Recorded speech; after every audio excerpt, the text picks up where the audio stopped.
another season as well. And as we welcome in Jerry Remy, Jerry, certainly sad to see Nomar go, but the Red Sox making some defensive changes. Well, this, Don, has certainly been a strange day in Red Sox history. Of course, anytime you have a franchise player, and that's what Nomar has been since the first day he joined Boston, drafted by the Red Sox up through the minor leagues, an all-star player, a tremendous player in Red Sox uniform. Is always very strange when that player leaves the club. We all knew this time was coming. I mean, it was either going to be during the season or probably in the offseason. And what the Red Sox have tried to do by dealing one of their prize chips is improve their defense, which has been terrible through the first part of this season. If the Red Sox end up in postseason play with that defense that they had, they were not probably going to go very far, you know, because pitching needs somebody to catch the ball for them. They've added people that'll catch it for them. We'll talk more, obviously, about this during the game. We don't have the time right now. We got plenty to say. We'll say it during the game. We got a whole game to talk about it. We'll be back with the first pitch. Nomar Garciaparra was asked many things in the press conference before the game, but certainly he wanted to be asked about how he'll be remembered. I don't know how they remember me. Like I said, I'm just one guy came out here, and I think they know every day I give it my all. I was proud of what I did every day. And, you know, like I said, for me, I'm so proud of not just what I've been able to do on the field, you know, in a Red Sox uniform, but it's a bigger thrill what I've been capable of doing off the field. And there's been a lot of people in that city that have helped me do that. And, you know, bringing a lot of smile to kids' faces. I think we brought a lot of them, you know, when we were playing the game. And I think we brought a lot of them away from the game. And for me, that's stuff I'm going to remember. And then that'll always stay with me as well. Hopefully it stays with them.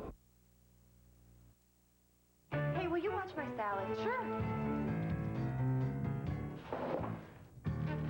Long chicken. McDonald's? I'm loving it. This is the one sales event you've been waiting for, the Ford Authorized Clearance. Now get up to $5,745 total cash back, including a no-charge 5.4-liter V8 engine and trailer tow package on Ford F-150 Super Cab and Super Crew models.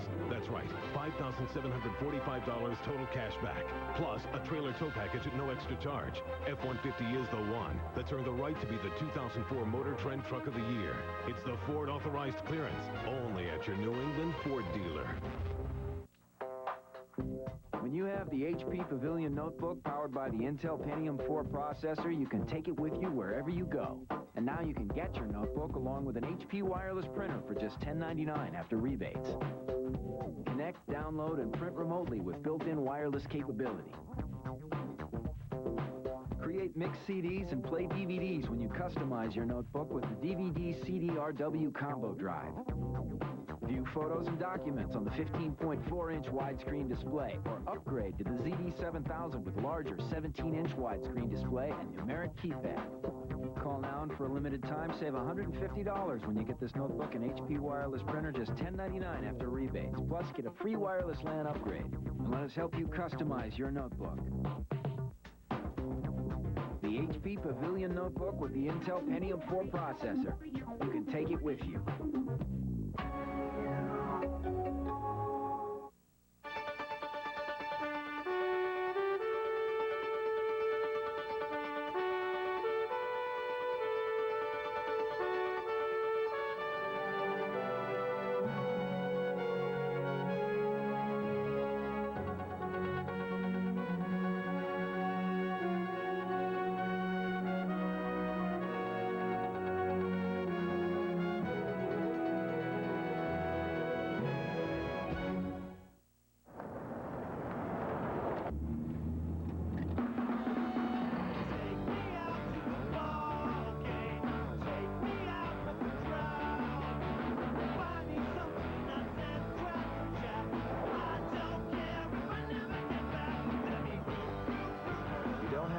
Civilization to find adventure.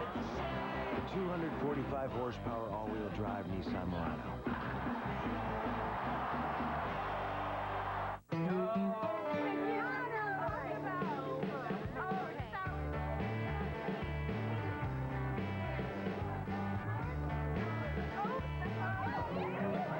I'm loving it. Open till midnight or later. Welcome Welcome back to the Metrodome, everybody, as we get ready for Game 2 of this 3-game series between the Red Sox and the Minnesota Twins. And, of course, the move today, Nomar Garciaparra going to the Chicago Cubs, and the trade deadline has passed, and the Red Sox have made a very big move. We are joined back in Boston at the Nesson Studios by Theo Epstein. And, Theo, today had to be kind of a bittersweet day with Nomar Garciaparra going away and you kind of pulling the trigger on this deal. Yeah, it was a very difficult day for all of us associated with the Red Sox, and personally, just having grown up in Boston, knowing everything Nomar's meant to the city and to the franchise, it's very, very difficult to see him go. But in the end, we made an assessment of what it's going to take to try to win a World Series. And analyzing this club over the last 3 months, playing .500 ball, we needed to change things and address our biggest flaw, which is our defense. And I hope we've done that here today and put us in a position to, if we go out and play well, have a chance to win the World Series. Theo, it always seemed like a marriage that was going to end one way or the other, whether it be during the season or maybe in the off-season with Nomar. And, of course, I agree that it's always difficult to see one of the great players in Red Sox history go. But when making the move for Garciaparra, a lot of people speculated, well, it'd be for a pitcher. But I couldn't agree more. The defense on this team has been terrible.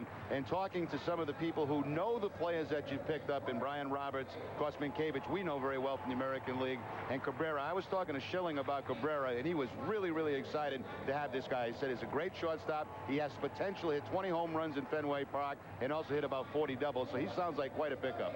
Yeah, I don't want to paint these guys as purely defensive players, because Cabrera is a pretty dynamic offensive player, and Minkiewicz has tremendous on-base skills, and Roberts has on-base skills as well against right-handed pitching. So I think these guys are just good ball players. Now we have 3 of them. We've improved the position player depth on the club. But you're right, Jerry, the primary focus was the defense, and I'll take responsibility. I think we built a club that looked great on paper. In reality, over the last 3 months, some things happened we didn't expect to happen, some injuries.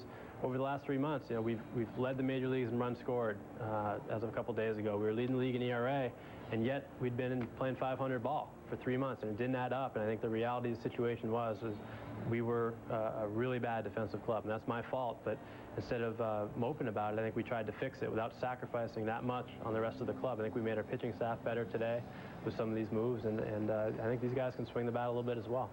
Theo, we've been taking a look at some of the numbers here, kind of crunching numbers over the last, half hour that we've been up here in the booth. One of the things that becomes increasingly clear about Roberts and Cabrera both is they've got a little speed in their game as well. A lot of stolen bases between the two. Yeah, that's another dimension of the club in addition to defense that we were missing was speed. And sometimes the two go hand in hand. But Dave Roberts, he's stolen 33 bases this year, only been caught once, and 40 plus each of the last 2 years. And he gives Tito that added element of speed for pinch running late in the game or covering a lot of ground at all 3 of the outfield positions. Theo, when you look at what other teams have done, and we heard the report that Loiser has ended up with New York. I don't even know if that's true, Don, for Contreras, but we've been hearing stories all day long. In comparison to what other teams in baseball have done, in particular people that we're going to have to deal with throughout the season, have you heard any of the other moves that some of the contenders have made? Yeah, well, there was a big trade involving the Dodgers and the Marlins, where the Dodgers ended up with Brad Penny, and they also ended up with Steve Finley from the Diamondbacks, and they gave up their catcher, Paul LaDuca, Juan Encarnacion, and their setup guy, Guillermo Mota, went to the Marlins. But the fact of the matter is the clubs that we're competing most directly against hadn't made a lot of moves and improved themselves, which was fortunate that we had no control over that. But the bottom line is the clubs that we're going up against, the Yankees for the division and the other clubs, for the American League pennant, didn't improve themselves that much. And we hope we did improve ourselves here today. We certainly changed the nature of our club, and one that we think will lead to success down the stretch and more importantly in postseason. Theo, congratulations, and thank you for joining us. Thanks, guys. I do want to add, that Nomar meant so much to this organization that we owe a huge debt of gratitude to him. We have the utmost respect for him, and that we wish him and his family all the success in the world going forward, good health and good fortune. Thank you very much, Theo. Thank you. Thank you. The Twins are on the field. Let's take a look at the Red Sox starting lineup, brought to you by Dodge. Johnny Damon leads it off in center field. Mark Bellhorn at second base. David Ortiz, the DH. Manny Ramirez in left field. Jason Varitek doing the catching. Doug Minkiewicz at first base for the Red Sox. Devin Millar in right. Bill Miller at third base. And Ricky Gutierrez gets the start at short as the Red Sox go up against Brad Radke. Well, Brad Radke, certainly one of the top pitchers in the American League. 7-6 this season, but a very impressive impressive 3.69 ERA. Radke has great control, 11 walks in 141 in the third innings. He struck out 94 opponents, hitting .275, and in his career against Boston, 8-6, but with a 5.13 ERA. So Radke ready to go as Johnny Damon steps in on the left side. And we are finally ready for baseball here tonight. Game 2 of the 3-game series. And the first pitch of this one misses away to Johnny Damon. I'm glad the game's starting down. We can take a deep breath. I'm with you. 308, 13 homers and 54 runs batted in for Johnny Damon.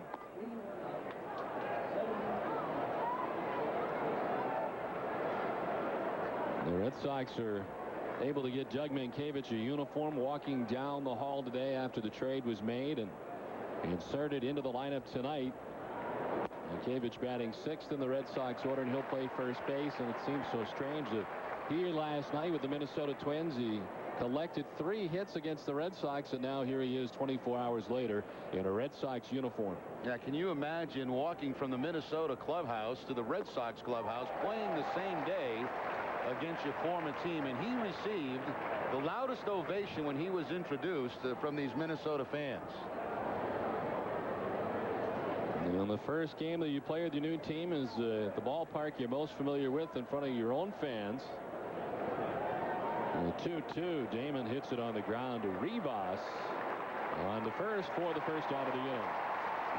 Twins defense is brought to you by your New England Toyota dealers. It'll be Corey Koski at third base tonight. Christian Guzman, the shortstop. Louis Rivas at second, and Justin Morneau over at first base. Left to right, Shannon Stewart, Lou Ford in center, and Jock Jones in right. Henry Blanco once again behind the plate for Brad Radke. Joe West has the plate. Paul Emmel at first base. Lance Barksdale at second, and Mike DeMuro is the umpire at third. Mark Bellhorn checking in at 257 with 12 home runs and 55 runs batted in.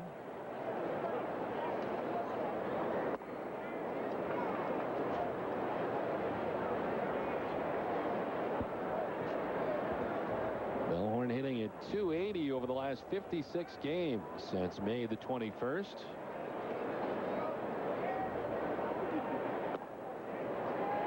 And the strike over the outside corner makes it 2-1 now to Bellhorn.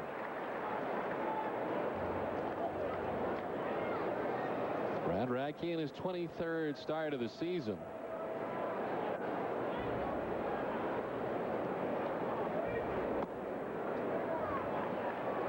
Radke now in third place on the Twins all-time strikeout list with 1,218 career strikeouts. He's behind only Bert Blyleven and Jim Cott.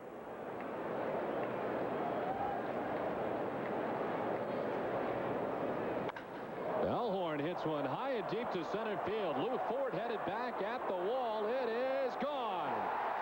A solo home run for Mark Bellhorn, his 13th of the season, as the Red Sox on top 1-0.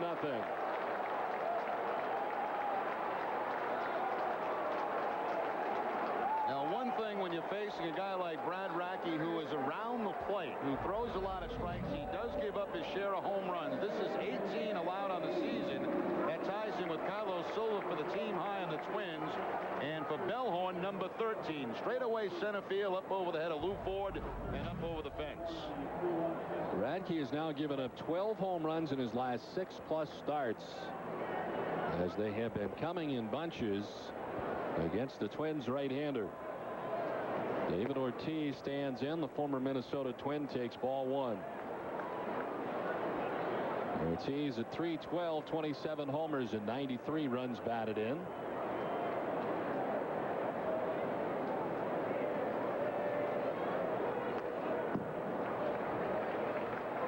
Well, today, one of the strangest days, Don, that we have had. You know, obviously all the media before the game waiting for the deadline to come and expecting the Red Sox to do something. Terry Francona actually posting a lineup today that had Nomar Garciaparra hitting in his normal spot.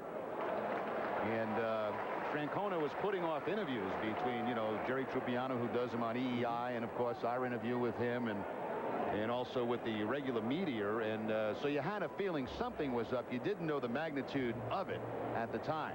I think why it took so long, the trade deadline came and went, and Nomar was still kind of sitting in his stall, was that the Cubs game was not over.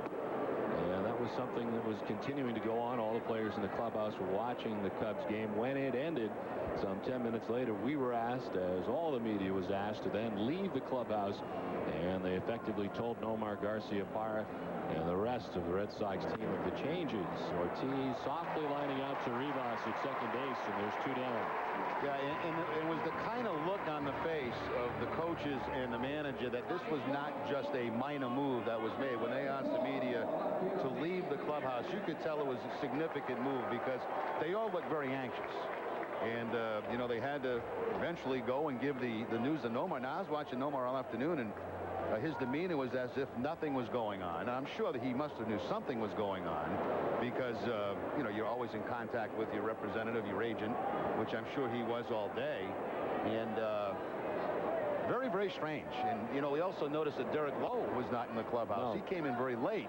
So everybody's wondering, well, is it Lowe that got traded? Because those are the 2 guys I think that everybody was kind of figuring, you know, had a chance to go. Lowe blew in about, what, 4 o'clock. And that's very unusual for him. He's usually a very early arriver, even on the days that he pitches.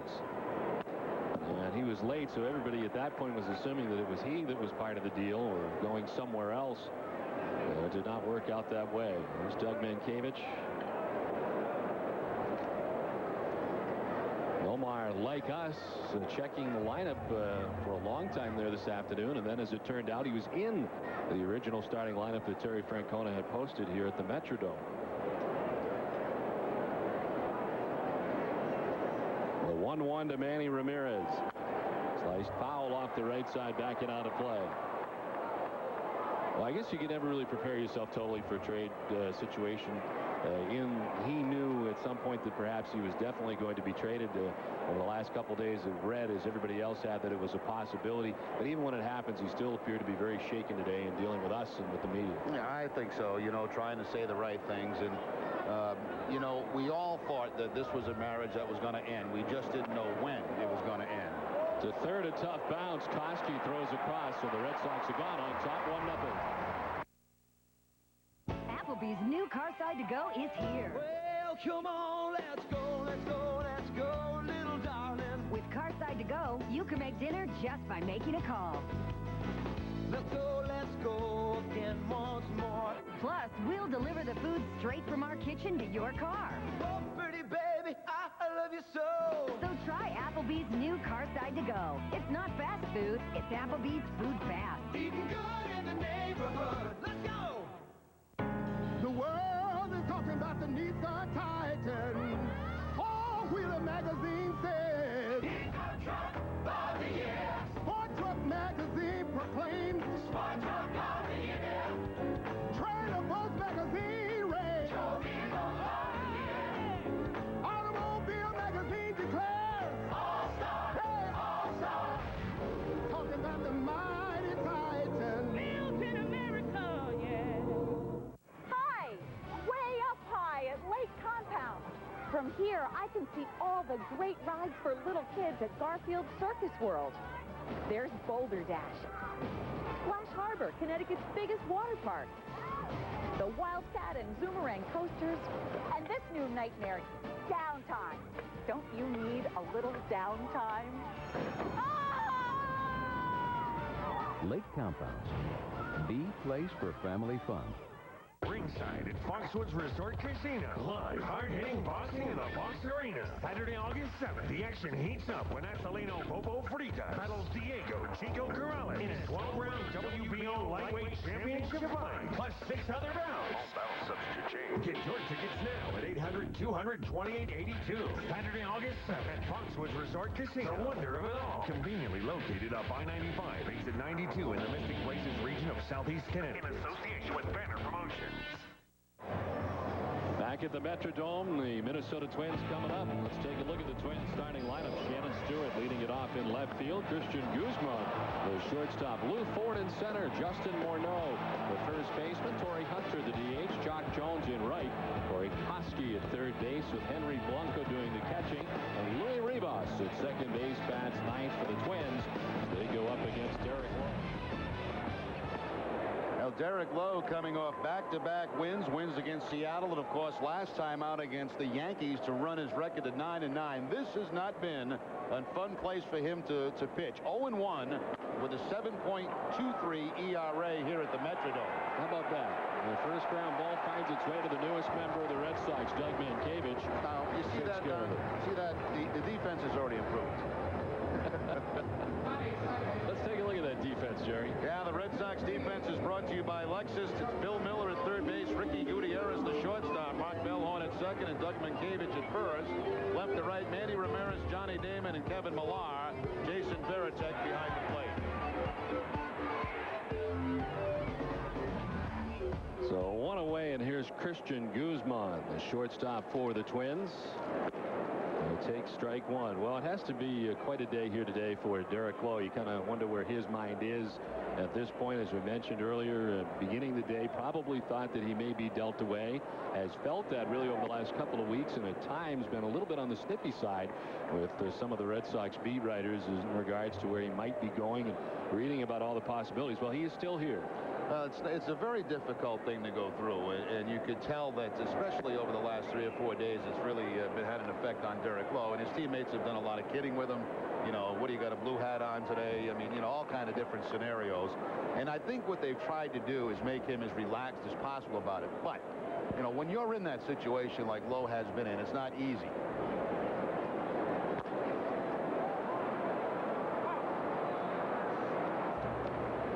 Available, this telecast can be heard in Spanish by selecting the SAP button on your television remote. Enjoy the game. Buenas noches, amigos.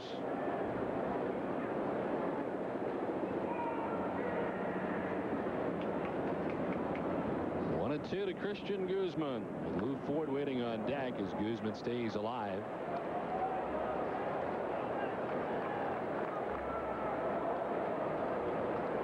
Guzman with 5 homers, 30 runs batted in, and a .288 batting average.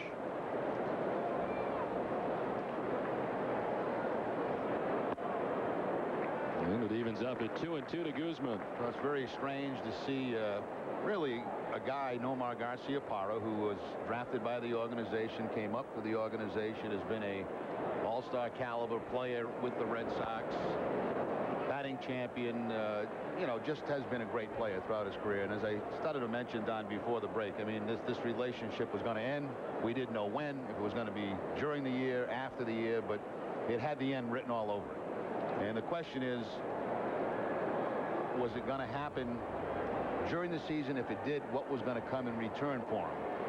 And when you look at today's deal, up the middle, Gutierrez on the run, and just in time. Wow. Good look by the first look at that he did get him, but the first base umpire, Emmel, saying Guzman retired for out number 2. Yeah, not an argument at all by Jerry White, the first base coach. A question for the umpire, Emmel, but not an argument. Gutierrez coming across the middle, and Mankiewicz, pretty good stretch at first base to get a very speedy Christian Guzman. Close play, bang, bang. Guzman wanted the save call, didn't get it. So 2 down here is Lou Ford. Every time I start talking about Nomar, we go to a break, so I don't know what to do. You want to wait till next inning, or you want to? Maybe we better in case something else happens. Over the swing and a miss.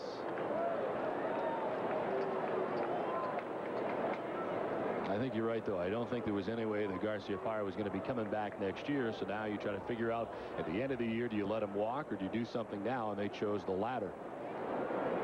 And I think what they did, Don, and let me say that I have the utmost respect for Garciaparra for one reason.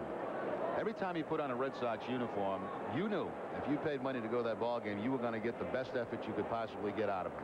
It may not always please you.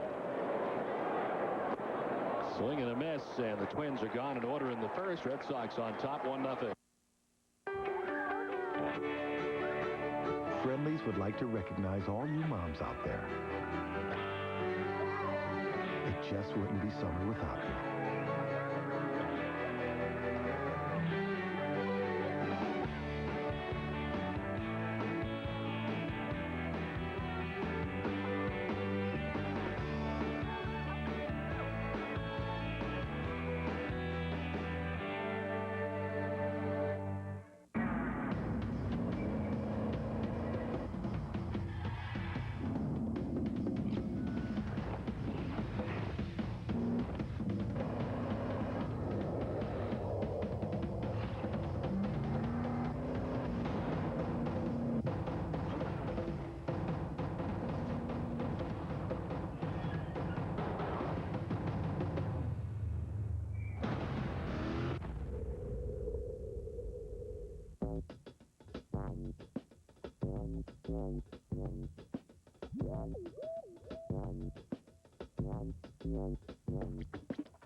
Well, hello.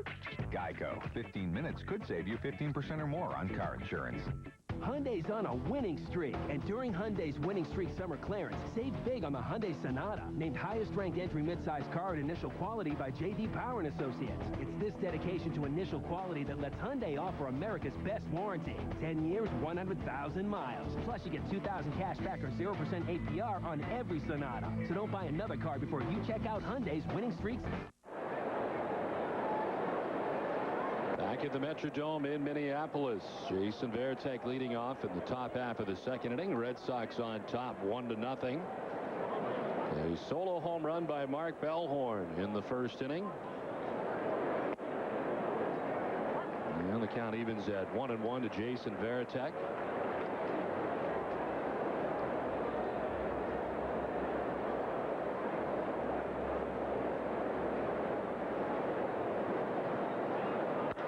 To right field and struck well. Jock Jones headed back, leaping to make the catch. Bangs against the wall pretty hard, but he's able to hold on. A screaming line drive reeled in at the last second by Jock Jones in right. Oh, what a great play by Jock Jones. Usually when a ball is hit that hard on a line, the outfield doesn't have a chance to get back. Jock Jones makes the catch, crashes into the wall. And now we hear the reception for Doug Mankiewicz.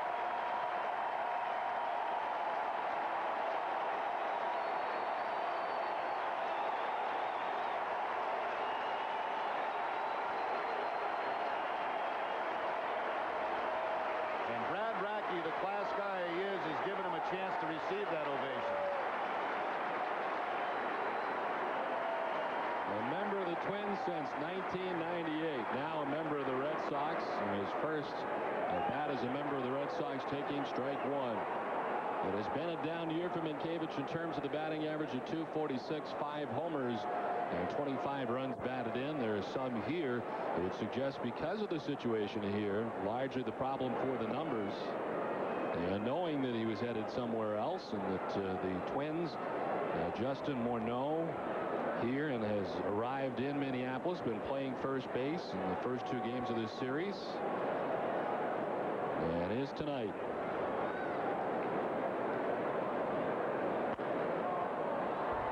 Mankiewicz last night was 3 for 3 against the Red Sox in that game. Look at the career numbers for Mankiewicz. Career .275 hitter. Certainly known most for his glove. Gold Glove Award winner. Most home runs he has hit in a season is 15, done here with the Twins. 2001. Originally a 5th-round pick by the Minnesota Twins in 1995. He stands at 6'2", 206 pounds. Born in Toledo, Ohio, resides in Estero, Florida.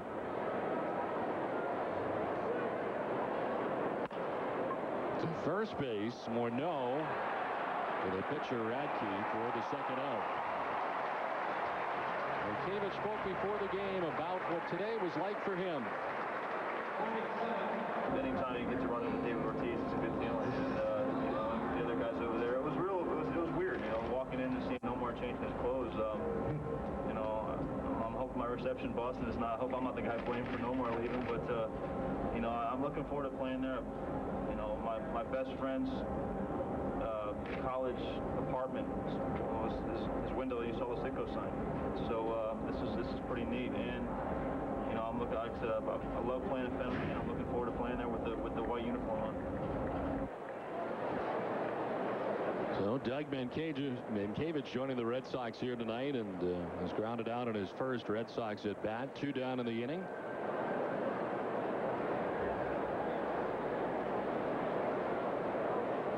Kevin Millar, the hitter, has got that batting average up to .298 right now, as he bats with 2 outs in the inning. Home runs 11, RBIs 38.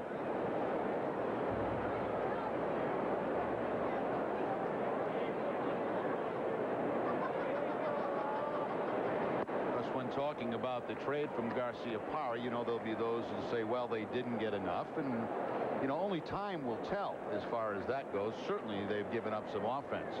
We'll start to give you some of the numbers of Cabrera as we go along. Certainly, Dave Roberts as we go along. And you've already seen Minkiewicz. I think if you look at it initially, the first thing you realize is this was a defensive move, because clearly if you take a look at the numbers from an offensive standpoint, anytime you have a situation where the Red Sox had 3 in a row of an Ortiz, Ramirez, and Garciaparra, you can match those up against just about anybody. So offensively, I think it's clear you have lost some here. Now, defensively, there's no question this team is much, much better. No, you've gained a lot defensively. You've gained a Gold Glove caliber shortstop. The second base, Rivas on the backhand, deep second, but the throw in time. The Red Sox down in order on top, 1-0.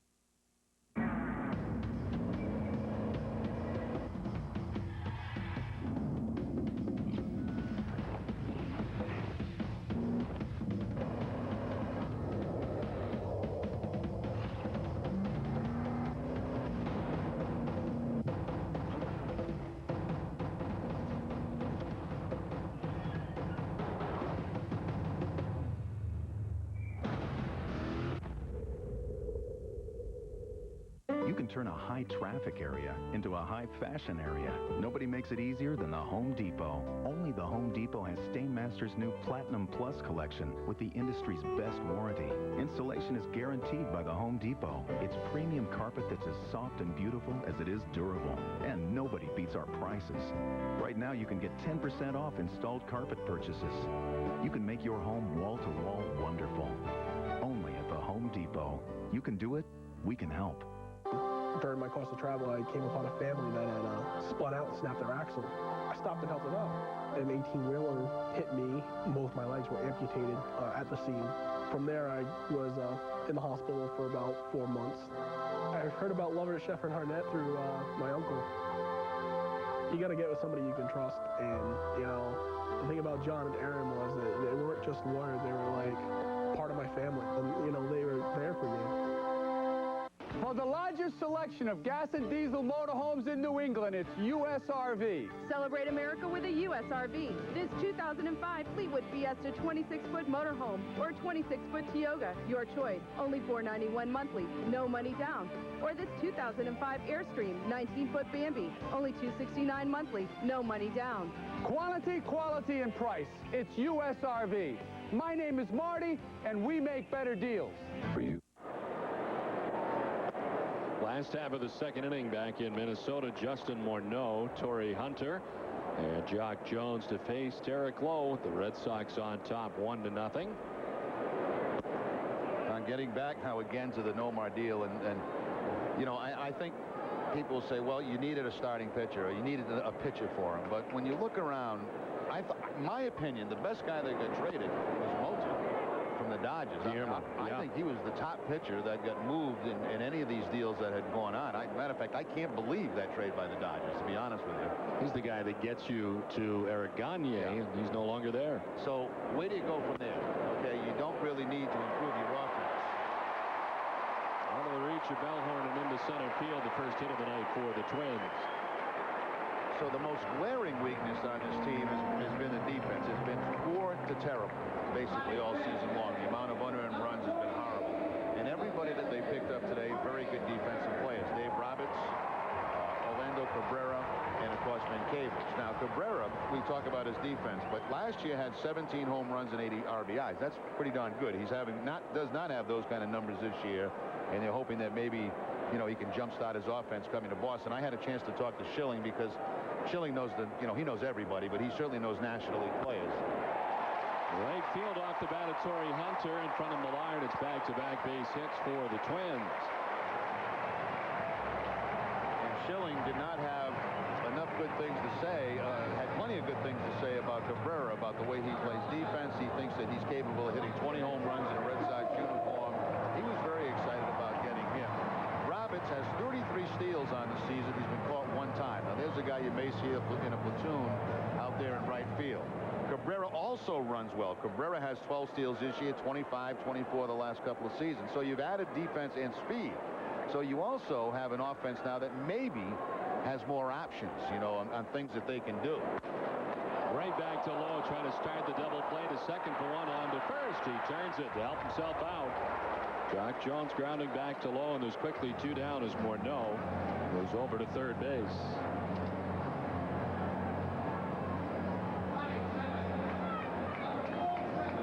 Red Sox baseball on Nesson is brought to you by Chevrolet, by LoJack, by Acura, by Dunkin' Donuts, by New England Toyota dealers, and by Southwest Airlines. So 2 down. Justin Morneau is at third base, and here's Corey Koski. I think one of the things that Theo mentioned in the press conference today, which I think was very true, this team may have very well made the postseason with Nomar Garciaparra on it, but was it built for a playoff-type team where you need the defense? And that's certainly something you have now. You don't have Nomar Garciaparra, but a team that probably would play better in a playoff-type setup where you don't score a lot of runs and you rely on a great deal of defense. Yeah, and that's not to say that Nomar Garciaparra is not a good shortstop, because he is a very good shortstop. But the fact is they've added depth and defense at different positions by making the trade. And I think that's so important when you get to the postseason. The inside-out swing into left field for a base hit. Morneau scores, and the game's tied at 1. Corey Koski with a 2-out RBI to tie the game. That's a big base hit by Koski. You know, Lowe turns a very nice double play to get a couple of quick outs. It looks like he may get out of the inning, but then Koski with that inside-out swing against Lowe. Koski now 4 for 11 in his career against Derek Lowe, and that quickly the game is tied up. Anyway, this thing will be hashed and rehashed over the next couple of days, and I don't know what side the public opinion is going to come down on. From a baseball point of view, I think the Red Sox, you know, have certainly improved their defense. They've added speed. I think they have more options offensively when they get this group together that can do some things. And, you know, look, only time's going to tell. I mean, we'd be foolish to sit here and say, oh, they're definitely a better team, or they're not as good. We don't know that. We won't know the answer to that till the end of the season. I think the hard thing is he's just been such a big part of this Red Sox team for so long. And you look back at all the great Red Sox over the years, spending their entire career with the Red Sox. And I think a lot of people envisioned, including Nomar Garciaparra, that he'd be a member of the Red Sox his entire career. Well, he was one of the most popular Red Sox players that you've ever seen. I mean, this guy never got booed at Fenway Park. Never, from day one. They all had. Yastrzemski had. Williams had. People loved Garciaparra. There's no question about that.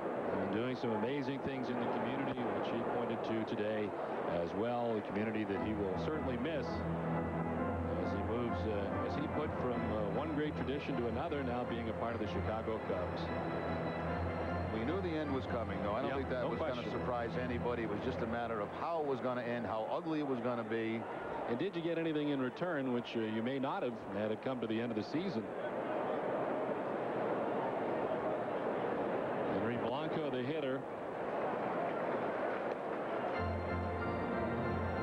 I'll tell you how crazy things were down in the clubhouse today. After this was announced, I went in to try to get some information on our new players from the National League, and of course I was fortunate to talk to Schilling about both of them. Jason Veritek called me over. He says, am I going to the Dodgers? I said, what do you mean? He says, well, Roberts is coming here. That means they need a catcher. I'm gone. He says, and I'm not happy. I said, no. I said, swing and a miss, and striking out as Blanco to end the inning. The Twins.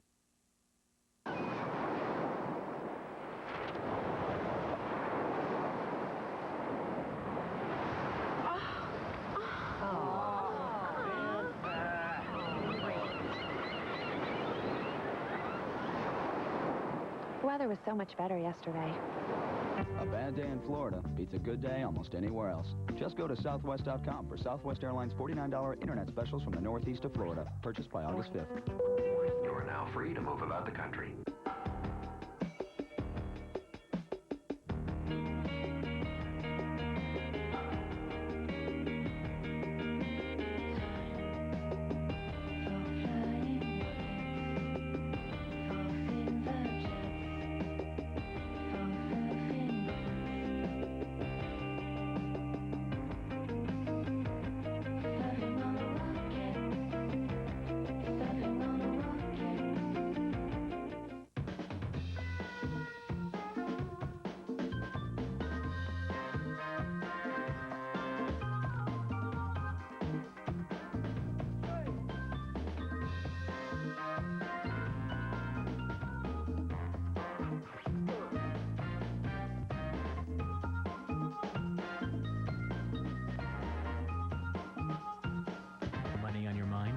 Sovereign, we're here with red carpet service.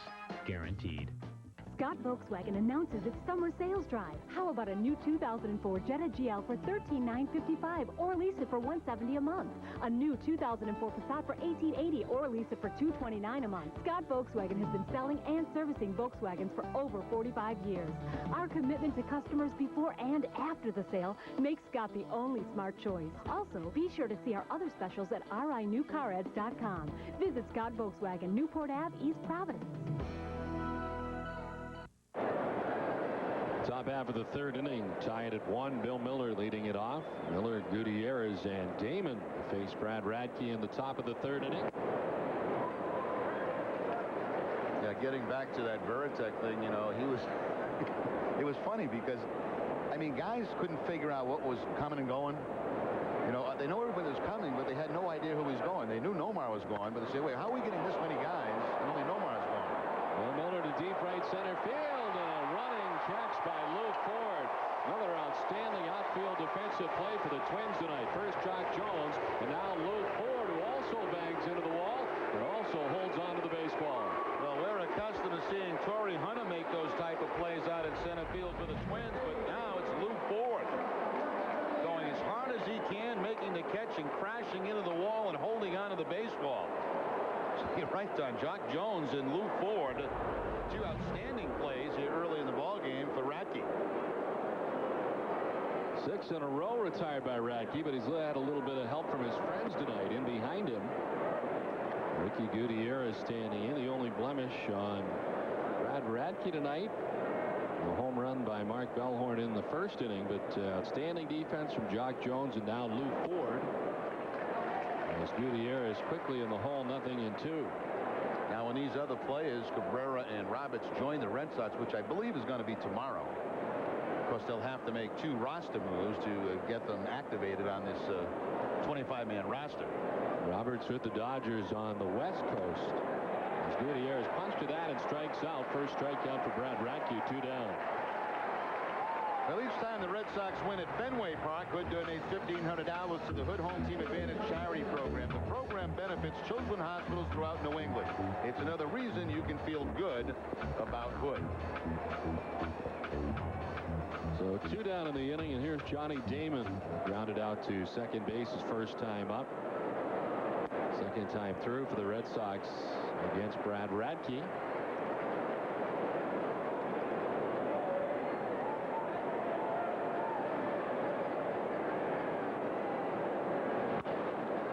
Into right field and a base hit. Well placed by Johnny Damon in the second hit of the night for the Red Sox.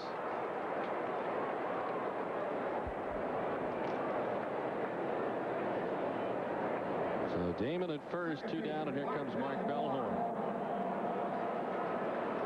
Now, my understanding with Cabrera, at the end of the season, he becomes a free agent as well.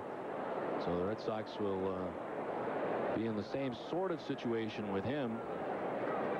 What's going to be interesting about Cabrera, remember now he's been in that situation in Montreal. He's going to be coming to a totally different atmosphere in Boston than in Montreal. And we'll see how he reacts to that, how he likes that, and that could be a big difference in, you know, whether he's going to want to re-sign with the Red Sox if the Red Sox elect to do that. That depends on obviously how he plays, how he adjusts. The Red Sox would have Doug Mankiewicz next year, so they control his rights for another season beyond this season. Told that Orlando Cabrera's playing only 2 games at Fenway Park as part of interleague play. 30 years old, very durable, plays in just about every game. You look over the last couple of years, in 202, 153 games, 162 last year, and he's played at all 103 so far this year. Popped up. The pitcher Radke, now the catcher Blanco makes the catch for the out. We're tied at 1. This is the one sales event you've been waiting for. The Ford Authorized Clearance. Now get up to $5,000 total cash back on the Built Ford Tough Super Duty. Or 0% financing plus $1,000 upfit reimbursement for qualified commercial customers. Plus $1,000 Ford Credit Clearance cash. Ford Super Duty is the one with the most pulling power and torque in its class. Now it's the one with up to $5,000 total cash back. It's the Ford Authorized Clearance. Only at your New England Ford dealer.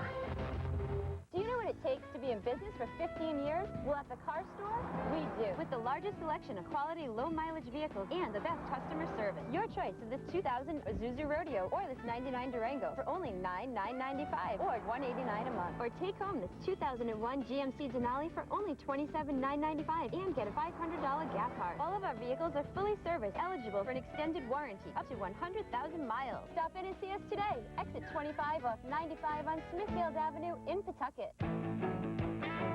How does your car say hello?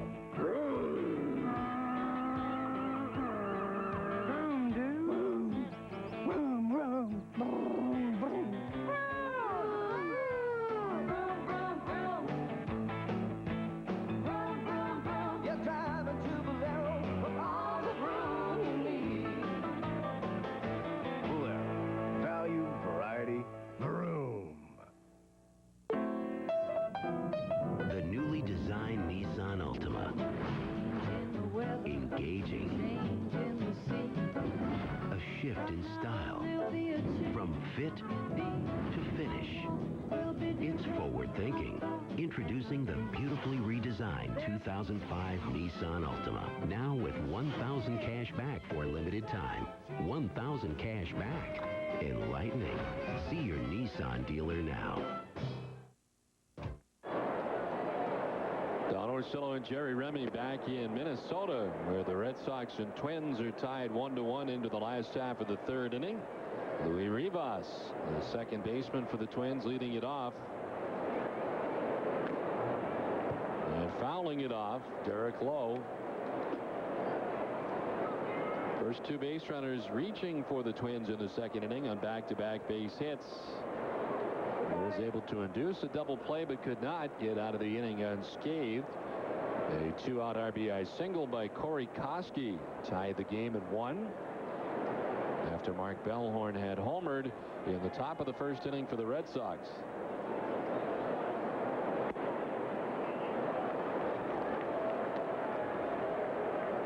Derek Lowe coming in at 9-9, 5.56 earned run average, his 21st appearance of the year.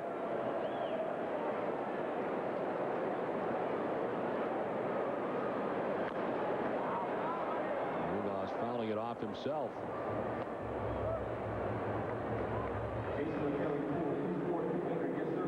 Twins beginning the day with a 4-game lead atop the American League Central. Last 10 games, 8-2. And a loss here last night against the Red Sox in the first game of the series. The Twins 57-45 on the season. To right field, Millar moving in on the shallow fly ball for out number 1. Well, for every run of the Red Sox catch stealing this season on NESN, you have a chance to win a LoJack stolen vehicle recovery system. Log on to NESN.com, enter the date, opponent, and runner's name for your chance to win in the LoJack caught stealing sweepstakes.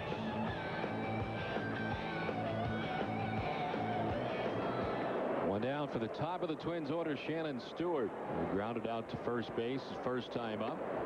You know, Don, talking about sweepstakes, of course, the name that was thrown around, Randy Johnson, stayed home. Sounded as if he had okayed the deal to the Dodgers. It was just that the Dodgers and Diamondbacks couldn't come to terms with a deal after he agreed to go there at the 11th hour. Now, you know, of course, there are more deals that can come, and now you have to go through the waiver period. You know, the waiver thing to do a deal, which makes it a little bit more difficult because teams can block you. But it's certainly probably not the end of trades between now and the end of the season. But it was interesting that the biggest name out there, Randy Johnson, first it was guaranteed he was going to the Yankees. Then it was maybe Anaheim, maybe the Dodgers. He's still in Arizona.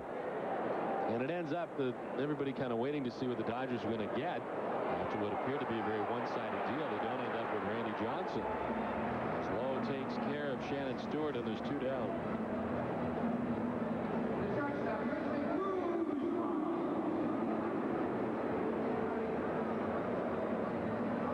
Now the Yankees involved in a deal that may help them some. Contreras leaving New York, and cash involved in that for Esteban Loaiza, who had an outstanding year last year, not quite as good this season, but I think that slightly helps New York. Contreras was so, you know, he pitched a couple of gems, but so inconsistent for him.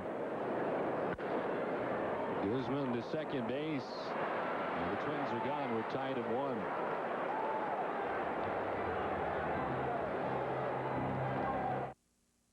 It's August on Nesta, and the Red Sox battle the rain here.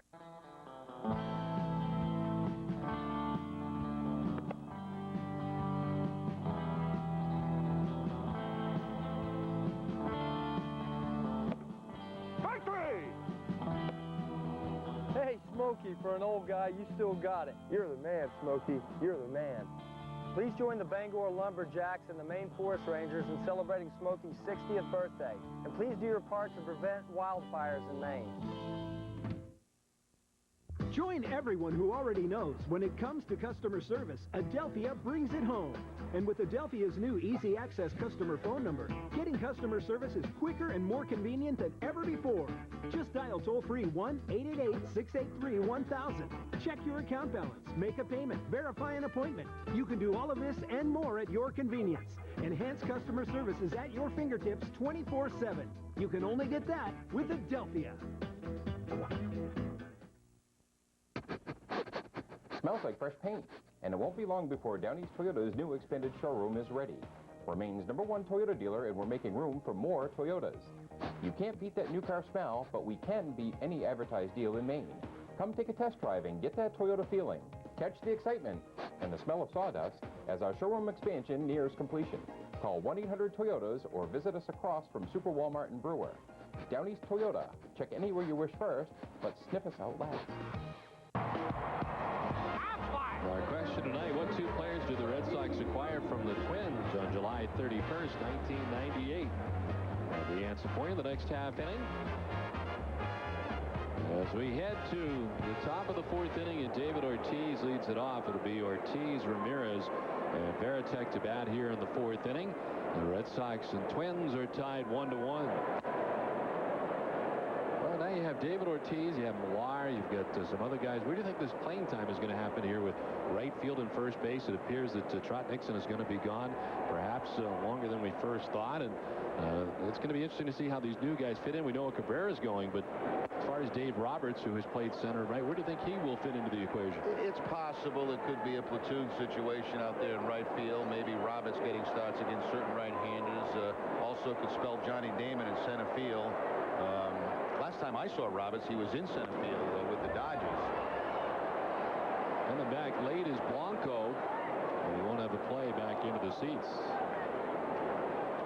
Yeah, I mean, Kavich, I don't think will be an everyday first baseman. I think Millar will get some time there. And, you know, I think it's, you know, Francona, I'm sure, hasn't even had time to think about what he might do right now. I think when he gets back to the hotel tonight and he starts looking at the players he's got, he's going to start to figure out a way how he's going to be able to get them all some playing time. And he's done a pretty good job of that all season long with the cast that he's had.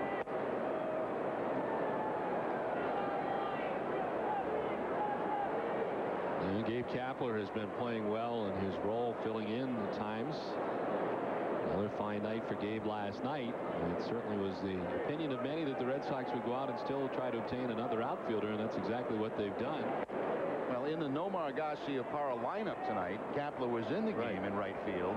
Millar was at first, and of course Nomar at short. When that lineup changed, Kapler was out, and Millar was moved into right field, and Minkevich at first base.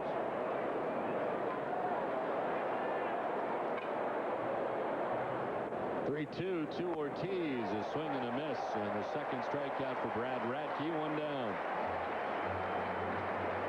Now, Radke's certainly knowing Ortiz very well, and once he gets ahead of him, goes upstairs, up and away from David to pick up his second strikeout of the ball game.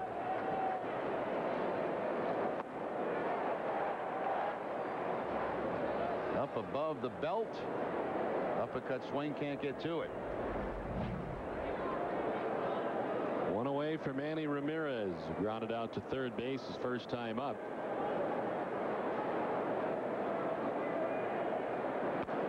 Well, for a long time around the trade deadline, it seemed like Brad Radke's name was a name that would come up more often than not.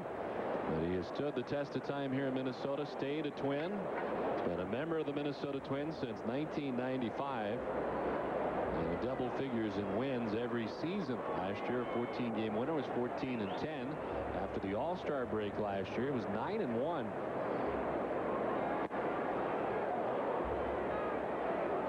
Well, the Red Sox are going to see a couple of tough customers in this couple of days. Radke tonight, of course, and Johan Santana, who's had a terrific season for the Minnesota Twins, and Santana going up against Pedro Martinez tomorrow. Should be a heck of a pitcher's matchup.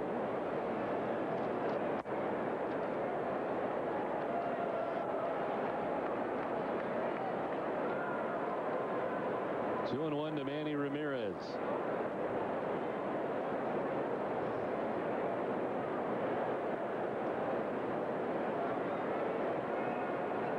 Ortiz striking out to begin the inning. Brad Radke so far with 2 strikeouts tonight.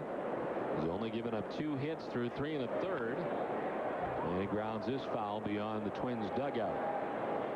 It's funny, too, we had heard reports that Matt Clement, who pitched today for the White Sox, the Cubs, had 10 strikeouts in that game. All kind of reports that he was involved in the deal, and apparently he didn't have to go anywhere either. No. And we had reports from, I think it was a Chicago writer that was here, saying that he was in tears leaving the clubhouse like he had been traded. That didn't happen. It's unbelievable stuff that flies around. On the ground right side of the backhand goes Morneau. Radke there to cover, and there's 2 down. You know, you're battling to keep up with all the activity that's going on and then weigh when you should go eat dinner, because he had very good fried chicken tonight down there. Which I missed completely, unfortunately. I managed to slide down to get some. And, you know, priorities are priorities, and when they have fried chicken here, you've got to jump all over it. So I was walking with Nomar at the time as he was leaving to get into a cab, and he was virtually calling all the people close to him. Certainly he called them first, but calling some other people that were calling him, and he was headed on a flight to Chicago, and basically had about a half an hour to get to the airport to join his new team. And I think, as I mentioned earlier, even though he knew that this was probably going to happen, still appeared to be very shocked. Oh, I mean, this is the organization he grew up in. I mean, you know, this is where he was drafted. This is where he was signed. This is where he came through the minor leagues. This is where he had success at the major league level. Of course it's a shock. You're never prepared for something like that, even though you think it may happen. And it's going to take some time to set in for sure. As he jettisons to Chicago tonight. The Red Sox strikes out. Red Sox in order, tied at 1. Fireside Nissan on Route 1 North Attleboro announces its summer vacation sales event. Fireside has the largest inventory in southeastern Mass, including 2004 Titan 4-Wheeler Magazine's Truck of the Year. And with 0.9 financing and rebates up to $32.50, you won't want to miss out. Fireside, southeastern New England's largest parts and service dealer, is out to be #1 in sales and will do what it takes to earn your business. See for yourself why there is no better deal than a Fireside deal. Fireside Nissan, your peace of mind dealer. Ringside at Foxwoods Resort Casino. Live hard-hitting boxing in the Fox Arena. Saturday, August 7th. The action heats up when Athelino Bobo Fritas battles Diego Chico Corrales in a 12-round WBO lightweight championship fight, plus 6 other rounds. All battle substitute change. Get your tickets now at 800-200-2882. Saturday, August 7th at Foxwoods Resort Casino. The wonder of it all. Conveniently located up I-95, exit 92 in the Mystic Places region of Southeast Connecticut. In association with Banner Promotions. Quality items, great prices, and convenient locations. Extramart has all your bases covered. Stop by for a cup of our very own Brew Boy coffee or a double-sized Deli Joe sandwich. Heading for home or running on empty, Extramart introduces Extra Fuels, our own premium quality gasoline. All this month at Extramart, Pringles are specially priced at just 2 for $3. Pringles, once you pop, you just can't stop. Priced right and ready to go, Extramart is always a home run. Who do you call when you need a car? 508-880-0000. Lincoln Mercury of Raynham. At Lincoln Mercury of Raynham, buy a brand new Grand Marquis for only $17,899, or lease a new Mountaineer or Monterey for only $199 a month. Call 508-880-0000. Lincoln Mercury of Raynham. 508-880-0000. Getting ready ready for the last half of the fourth inning, tied at 1. And in case you're just joining us tonight, of course, the trade deadline coming and going, and the Red Sox today making the trade, sending Nomar Garciaparra to the Chicago Cubs.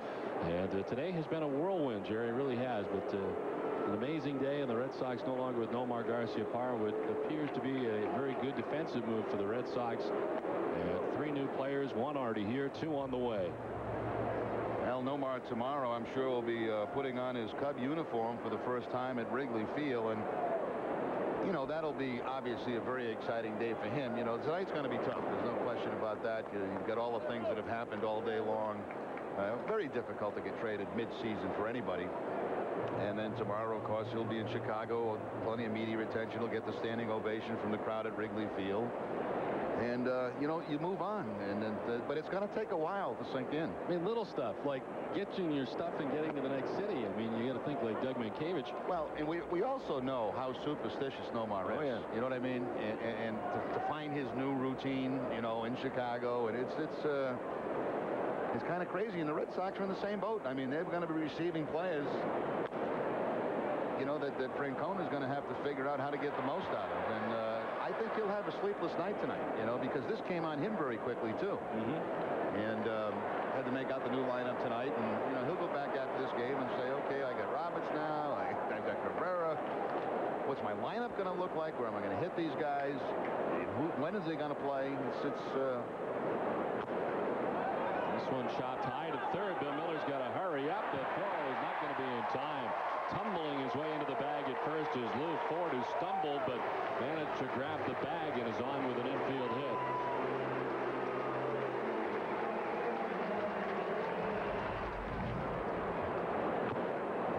You know, as long as you play this game, sometimes you forget that first base bag is there, you know.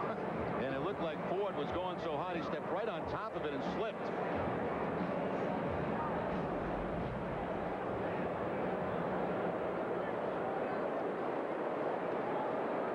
Lew Ford is at first base to begin the inning. The 4th hit off Derek Lowe tonight. And here's Justin Morneau, who singled and scored in the 2nd inning. This one softly grounded towards Bellhorn. He tried to apply the tag, now pitched to second for the force out. Tried to tag him and then, of course, fire on to first, but in the end is able to force out for it for the first out of the inning. A good play by getting the lead man, especially in a 1-to-1 ball game. And it looks like he had a little trouble getting the ball out of his glove. Right there, he's trying to shuffle the ball to Gutierrez and does just barely get it there in time.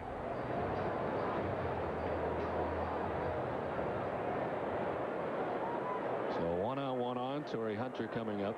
Now, in your individual situation, you were traded during the offseason, so it was not mid-season, and you were coming home, which was something I'm sure was a little easier for you as well. So chopped to short. Gutierrez touches second, fires up and over and into the dugout. Earl Award, second base to Torrey Hunter. As Gutierrez airmails that one, he does get the first out at second base, 2 down. I couldn't tell, but it looked like he got cleaned out by Morneau at second base. Gutierrez comes across and tags the bag. He gets that out, but it looks like Morneau clipped him as he was trying to turn this double play, and the ball just flies high. Oh, no, he tried to jump over him. And by trying to jump over him, he just uncorks a bad throw way over the head of Kevin Millar. Excuse me, Mankiewicz. If it would have over Millar said, that would have been quite a throw.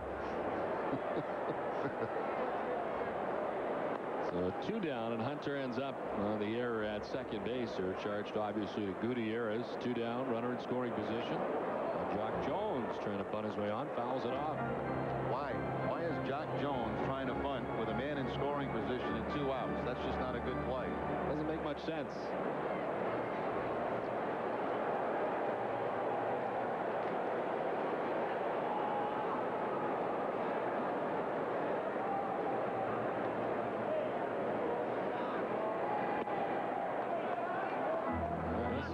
He may be trying to draw the infield in a little bit, you know, but Jock Jones is a .357 career hitter coming into the game against Derek Lowe, and I'm sure Ron Gardenhire wants him to swing away with 2 outs and that man in scoring position.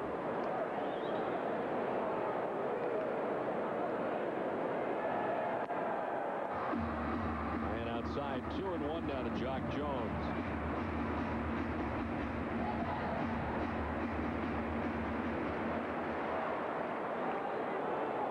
And tied 1-1 with 2 down here in the last half of the 4th inning. Torrey Hunter in scoring position at second base.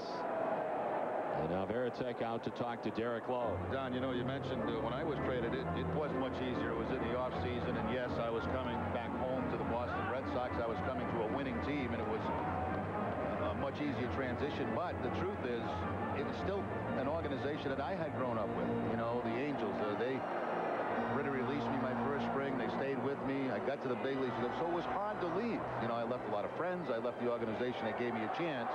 But because I was going to a better team and going home also, that was much easier. And it did happen in the offseason. You know, let's see, it's much easier to adjust. A strike on the outside corner. Certainly, it doesn't matter when it happens. It's very unsettling.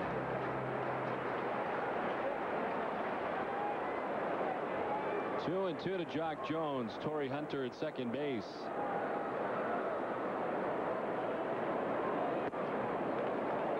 Missing and framed by Varitek for an extra second. Lowe thought he had strike 3, but it's a full count now. Yeah, Lowe throws that fastball that he likes to tail back on the corner against left-handed hitters. Very close, but does not get the call.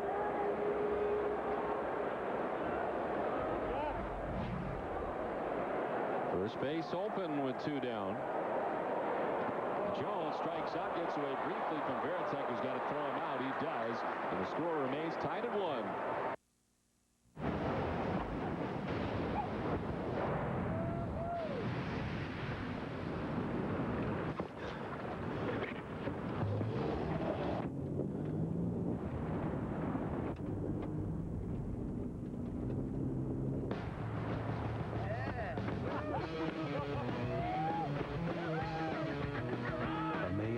and counting. The 210 horsepower supercharged Nissan Xterra.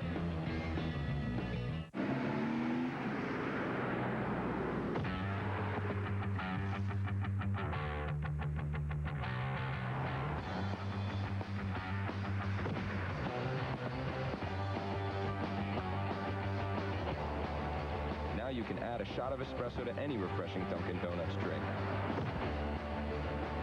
Try it today, and you'll get the extra kick you need.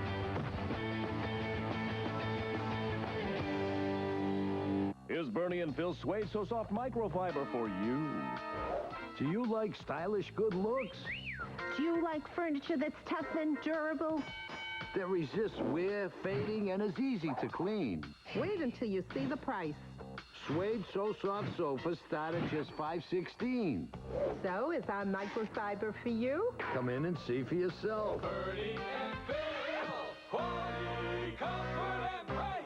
That's nice.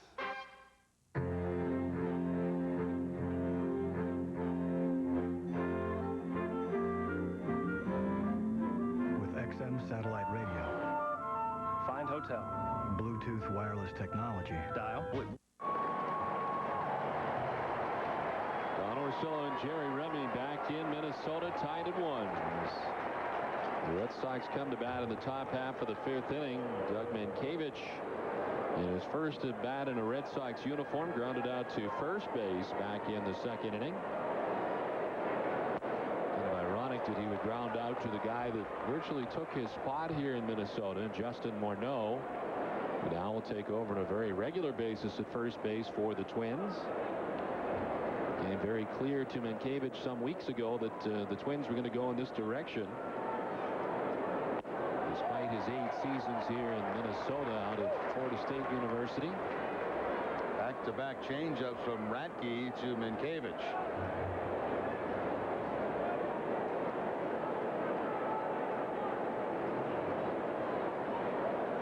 Mankiewicz, a Gold Glove winner in 2002. To right field, sinking fast. In comes Jock Jones to make the running catch for out number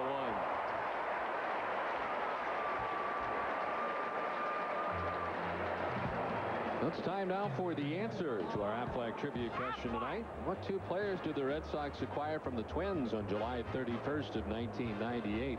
Greg Swindell, left-handed pitcher and first baseman. Orlando Merced. Swindell and Merced were acquired from the Twins for 3 minor leaguers: Matt Kenny, Joe Thomas, and John Barnes.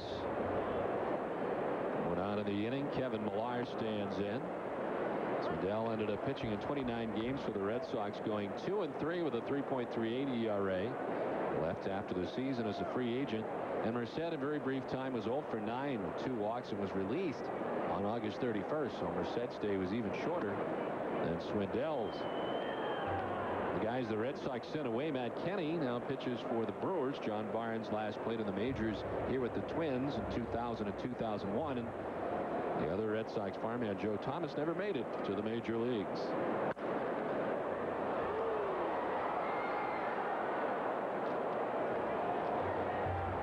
5 in a row retired by Brad Radke. He was given up just 2 hits to the Red Sox so far tonight through 4 1/3 innings. A solo home run by Mark Bellhorn for the Red Sox only run tonight back in the 1st inning. And a single to right by Johnny Damon in the 3rd. Did he go? They'll check it first, and no, says Paul Emmel.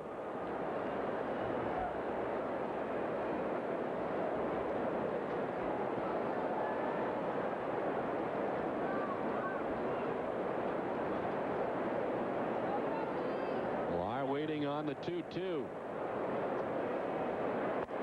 And it takes ball 3, a full count. Lars hit safely in 8 straight games, hitting at .563 during that time with 6 homers and 13 runs batted in. So far 0 for 1 tonight after grounding out to second base. You know, Don, when you think, you can help me with this, all the rumors that we have heard over the last couple of weeks, and think about the players that have changed teams. Very few. You did not hear many of those names at all. No. In the end, the names that went were not the names that were originally projected or that you heard the most about. Benson you heard a lot about, and he did get moved. We certainly didn't hear LaDuca and Mota's name mentioned, or at least I didn't. Any of the players that Nomar was, name was brought up many times that it's possible he could move, but the players that we got, Cabrera, Minkiewicz's name was mentioned, but a lot of these guys you'd never even heard in the rumors, so. And so many that still remain with their teams. Derek Lowe, a perfect example. Yeah, exactly. So take it for what it's worth. There's a lot going on behind the scenes that I think even the experts don't have a good grasp on. Certainly we don't. Wide out of the reach of Luis Rivas and into center field. Wire with a base hit and now a 9-game hitting streak. I mean, it's like we're with the team all the time. There's no way I could have predicted what was going to happen today. I mean, I could have said, yeah, there's a chance Nomar's going to be traded, but for whom and who you get, I had no clue. No clue whatsoever, no. Well, now 1 on, and Bill Miller coming up, hit one to the track in center field. His first time up. Lou Ford able to make the catch. Well, I guess that's for a player to remember as well. All the things that are written, all the things that are said, you got to take it with a grain of salt. It's hard at times to do that and to block it out completely when all the things are talked about as to where you might end up, where you might go, and all the speculation that surrounds it. A lot of players will tell you that they don't read the papers, they have no idea, but I think you'll find 98% of the time they do, and do hear everything, if not firsthand, from someone else who's certainly glad to let them know. Rivas to second for 1, on to first, and it is a double play. We're still tied at 1. Hyundai's on a winning streak, and during Hyundai's winning streak summer clearance, save big on the popular Hyundai Elantra. The Elantra costs $1,600 less than a Honda Civic LX when comparably equipped. And right now, you get up to $2,000 cash back or 0% APR on every Elantra. Plus, Hyundai's award-winning quality is backed by America's best warranty. 10 years, 100,000 miles. So don't buy another car before you check out Hyundai's winning streak summer clearance. Get a 2004 Hyundai Elantra with up to $2,000 cash back at your local Hyundai dealer. After my divorce, I was faced with dating again, and I wondered if women would still find me attractive.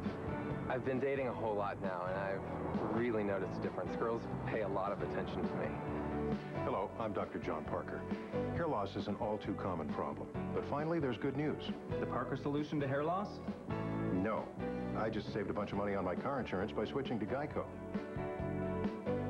Geico. 15 minutes could save you 15% or more on car insurance. You're gonna love it at Friendly's.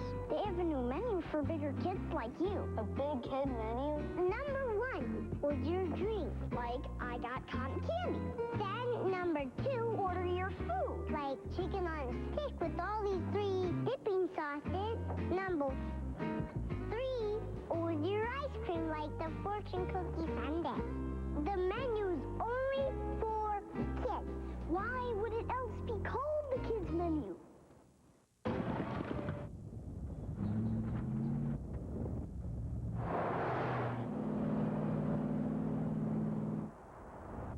This is it. What is this? Introducing the full-size 5.6-liter V8 Nissan Armada. Where are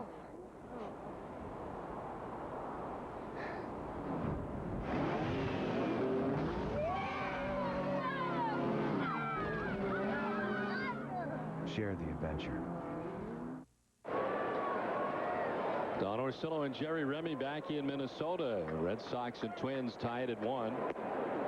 Our producer tonight is Russ Ken, director Mike Narachi, associate producer is Greg Petranzio. We're glad you've joined us tonight for Game 2 of this 3-game series between the Red Sox and the Twins. Derek Lowe pitching to Corey Koski with a strike. So far, the Twins have compiled 4 hits off Lowe. Their run coming in the 2nd inning. A 2-out RBI single by Corey Koski. He's down on the count, 1-2. Another big crowd here tonight in Minnesota, larger, I believe, than last night's crowd. They're pretty well packed up, even in the upper deck tonight. It's a good thing we are in a dome because it rained last night outside during the game. It was raining here this afternoon coming over to the ballpark. And we're expecting some more showers here in the area overnight. Tomorrow's a day game, 2:10 Eastern Standard start here tomorrow for the Red Sox and the Twins. My understanding is the roof is tougher during the day. Is that true? Yeah, it is. The lighter it is, the tougher it is to pick up the baseball. Pedro Martinez set to pitch against Johan Santana. The right-hander is 9-6 Santana. Pedro looking for win number 12. He's 11-4. We have gone through a game and a half, and no one yet has lost the ball in the roof.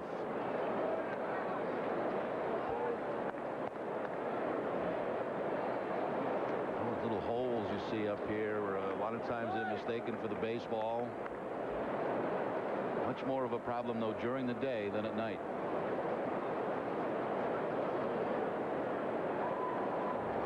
John, I remember the first year that this place was open. I was playing at the time, and there was no air conditioning in here. And it was absolutely brutal.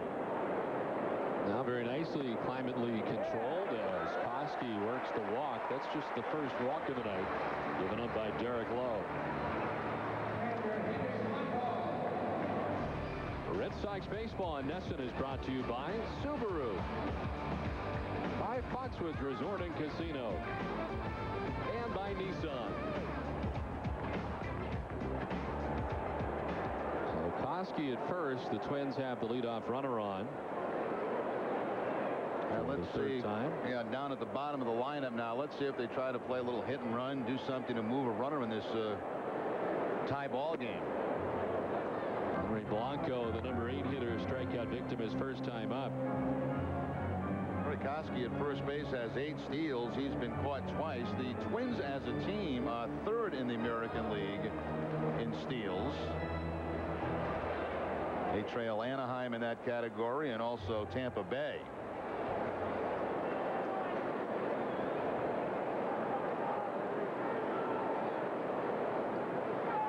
Off at first for Koski, and Blanco hits one deep and far to left field. Back goes Ramirez at the wall, and Manny can't make the catch. It trickles away. Still running is Koski. He's going to try and score. The throw coming to third is not going to be in time as Koski scores all the way from first base with a go-ahead run for the Twins. It puts Minnesota on top 2-1. Blanco ends up at second base. Well, it looked like for a second Manny had covered the ground and made the catch. He goes back to the wall. Did he get a glove on it? It looks like he did, and then it bounced out as he hit the wall. And then by the time he chases it down, they just continue to wave Koski around. I couldn't tell, Don, with that yellow background, if he had the ball in his glove and it was knocked out when he hit the wall. Tough to tell even on the replay. And they give a double to Blanco on an RBI. Now ground ball to the right side. And on to third goes Blanco with one away. Let's take one more look at the Ramirez play in left field. I originally thought that he had the ball in the glove, and then when he hit the wall, it bounced out of the glove. Yeah, he's got it there, and then it just pops out. Almost looked like in that look that he may have had it long enough. Boy, that's a tough call. I mean, he did have that a long time. But then when he did hit the, when he did hit the wall, there's no question it came bouncing out. And, I think that is the correct call because he never had really secure possession of that baseball. A double for Blanco and an RBI is 22nd as the Twins on top. Now they're looking for more with a runner at third. And Blanco, as Shannon Stewart sprays one foul off the right side. In the meantime, a very good play by Rivas to move that ball to the right side and get Blanco to third with less than 2 outs. The Red Sox pull the infield in. Now on the unofficial surface, you don't have to pull it all the way in. Fair ball down the line. Easily scoring Blanco from third. Heading to second base with an RBI double goes Shannon Stewart. The Twins on top 3-1.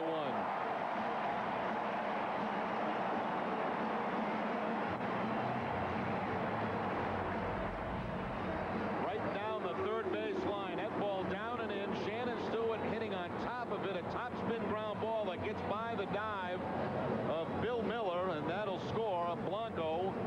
And that quickly, the Twins are up 3-1. So things have happened very fast here in the 5th inning for Minnesota.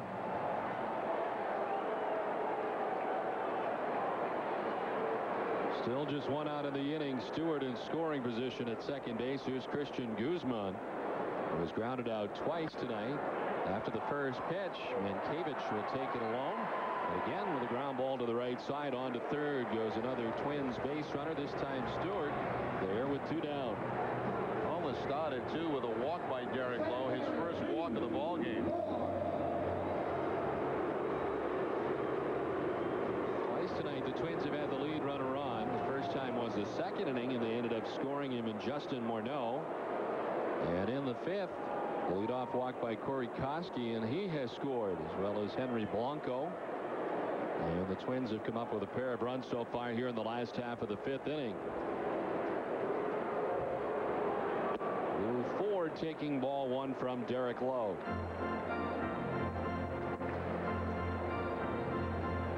Ford with an infield single his last time up to third base. A strikeout back in the first inning. And foul tip that time into the mid.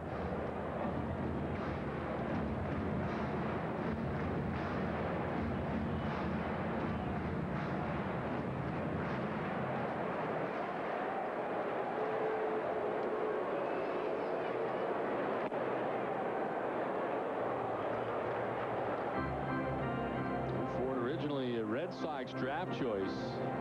A 12th round pick by the Red Sox in June of 1999. The Red Sox traded him for Hector Carrasco. As this one hits Shannon Stewart at third base. Wow, that got on him in a hurry, and he is hurt. Left arm, left elbow for Shannon Stewart. He's in foul territory, so obviously he's not out, but he is certainly down. He had nowhere to go. That ball was hit so hard you had no time to react to that.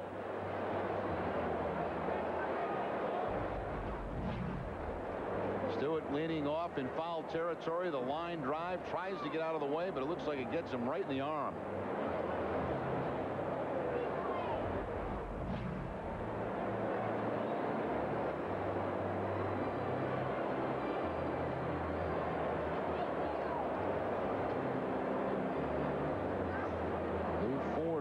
Drive off his bat, looks on as they check on his teammate.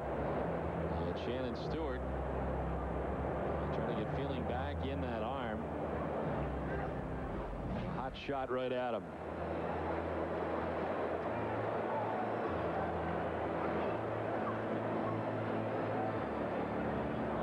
Gardenhire out out there, the trainer as well, as they continue to check on what appears to be that elbow area. And he turned around, and it looked like it got him on the back of that left arm or right on the elbow.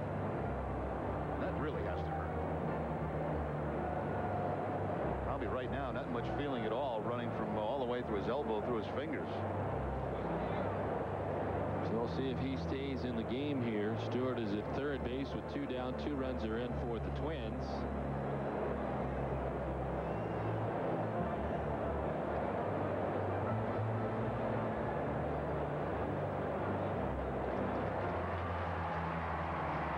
Really gets a nice hand from a very large crowd here tonight at the Metrodome.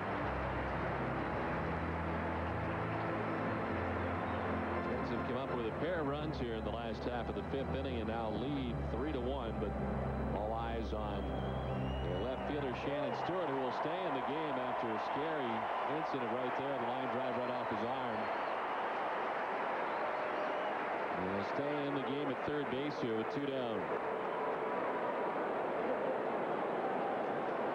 Ford offering his apologies down the line as he climbs back into the box on the right side.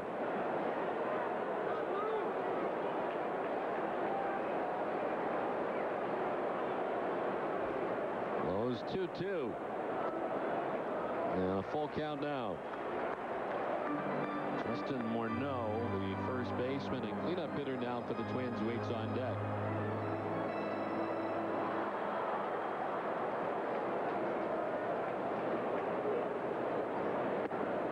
Ball 4 to Lew Ford. Second walk of the inning and of the outing for Derek Lowe. The inning continues.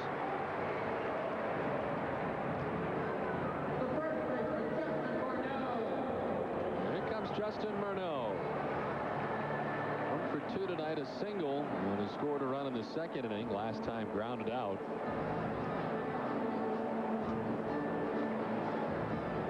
He was 1 for 4 here last night with a double and a couple of strikeouts. He was recalled on July 16th from AAA Rochester. He was batting at .306 with the Red Wings. He had 22 home runs. He was a AAA All-Star. Played 72 games this season at AAA Rochester before being called up.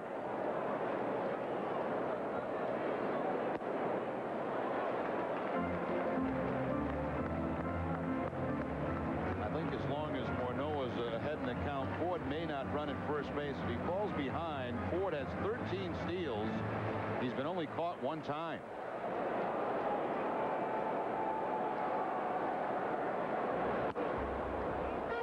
Staying away, and he finds himself down here 2-0.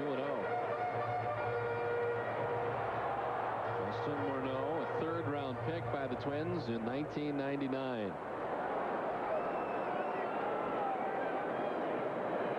He resides in Fort Myers, Florida during the offseason. And again away, and it's 3-0. By the way he's been swinging the bat, he may have the green light on the 3-0 count.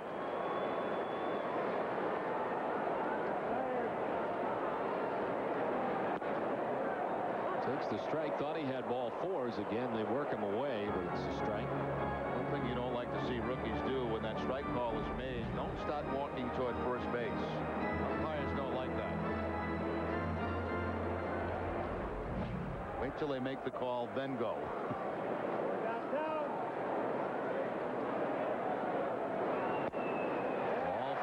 Back-to-back walks given up by Derek Lowe. He had not walked anyone through the first 4. He has walked 3 here in the last half of the 5th. And that'll bring Dave Wallace out to the mound.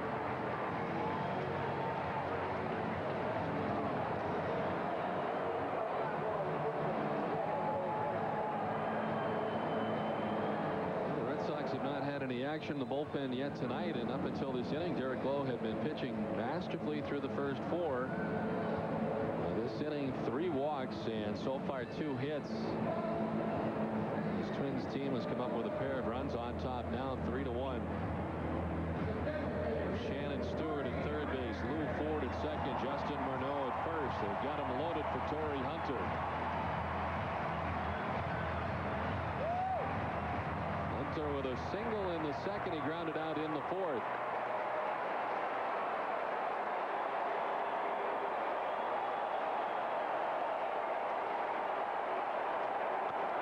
In the air to center field. Johnny Damon's got a beat on it. Makes the catch. The Twins come up with 2 and lead it 3-1.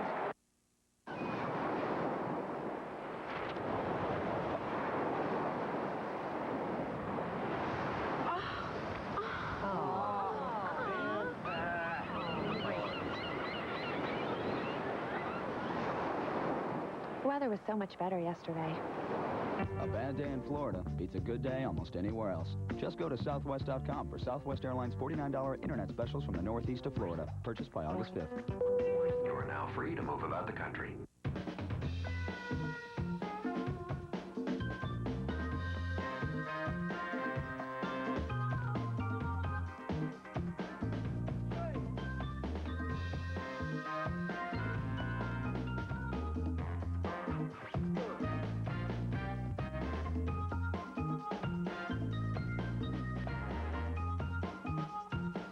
Money on your mind? At Sovereign, we're here with red carpet service. Guaranteed. Ringside at Foxwoods Resort Casino. Live, hard-hitting boxing in the Fox Arena. Saturday, August 7th, the action heats up when Athelino Bobo Fritas battles Diego Chico Corrales in a 12-round WBO lightweight championship fight, plus 6 other bouts. All battle subject to change. Get your tickets now at 800-200-2882. Saturday, August 7th at Foxwoods Resort Casino. The wonder of it all. Conveniently located up I-95, exit 92 in the Mystic Places region of Southeast Connecticut. In association with Banner Promotions.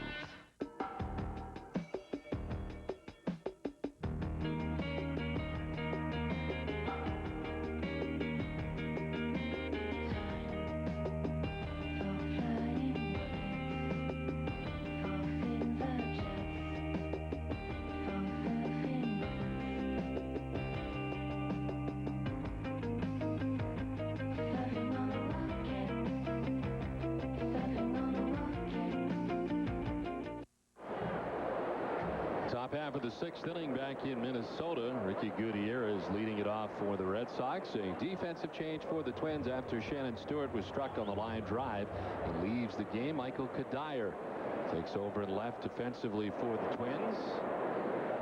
Ricky Gutierrez, a strikeout victim his first time up in the 3rd inning. Red Sox now dealing with a 2-run deficit, down 3-1 as Gutierrez lifts one to left field for a base hit. Just the 4th hit of the night for the Red Sox off Brad Radke.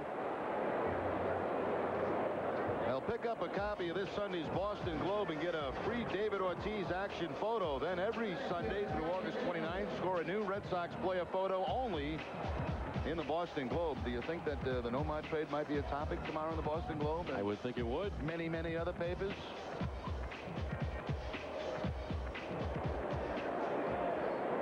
Ricky Gutierrez at first base, leading off with a single. Johnny Damon 1 for 2. But after the first pitch, lifts it in the air to center.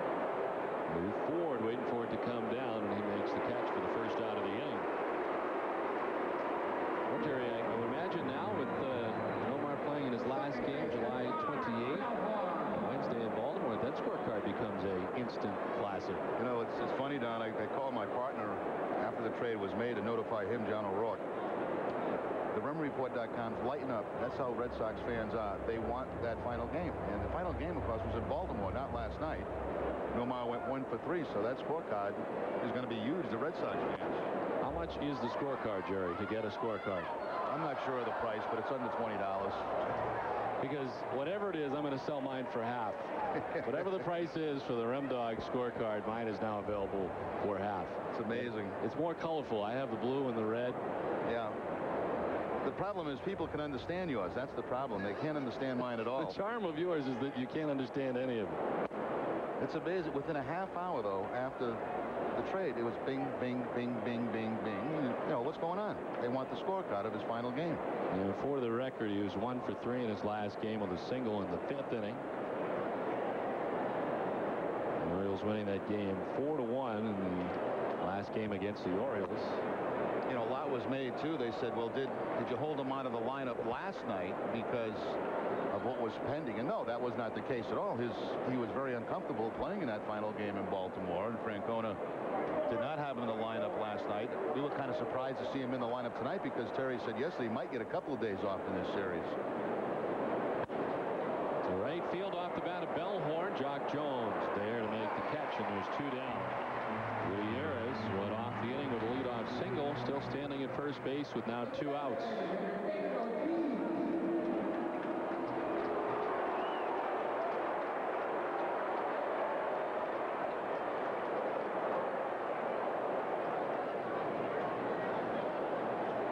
Two biggest sellers since I've had that website were the Florida Marlins game a year ago, where the Red Sox set all those records in the first inning. And Roger Clemens failed attempt against the Red Sox for what, number 300? Yeah. I got a feeling this Nomar one, if tonight's any indication, is going to wipe both of them out. Of course, now the mine's available too. That's going to cut into some of your sales. Oh yeah, sure. If you can get if you can get a website going before the end of the night. I'm going to try. David Ortiz is 0 for 2 tonight. He's lined out to second base and has struck out. The pitching line is brought to you by Nissan. 78 pitches deep is Brad Radke. 5 2/3, giving up the only run. It was a solo home run by Mark Bellhorn back in the first inning.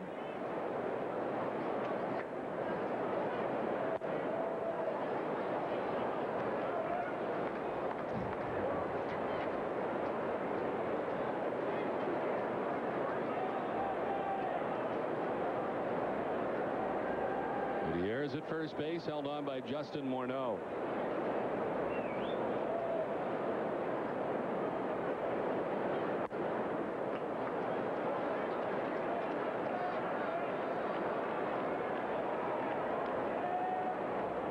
Radke has given up only 4 hits, the home run I mentioned, and 3 singles. Johnny Damon has a single, Kevin Millar with a single, and a leadoff single this inning by Ricky Gutierrez.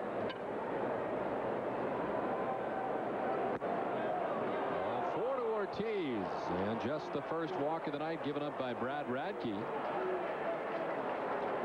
Seems like he's stunned every time Radke gives up a walk. I mean, he just doesn't give up very many. Kurt Schilling in that same category. Look at the leaders in the American leagues. Fewest walks per 9 innings. 0.7 for Brad Radke. Schilling is 1.4. He is third behind Radke and Lieber. Carlos Silva, also of Minnesota, 1.4. Well, last year, Radke 120 strikeouts to 28 walks. Biggest differential, 137 Ks to 26 walks for him in 2001.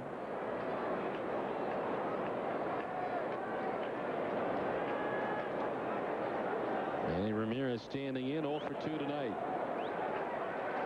The league leaders are brought to you by Volvo, the official vehicle of the Boston Red Sox. In the category home runs, David Ortiz, Paul Konerko, and Manny Ramirez tied atop the American League with 27. A-Rod right in behind. And Mark Teixeira for the Texas Rangers.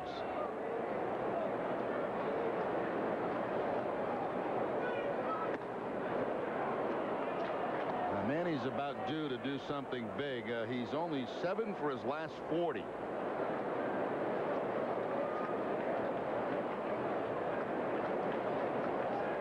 Radke has been giving up a lot of home runs lately. 12 home runs over his last 6 outings, including 1 tonight.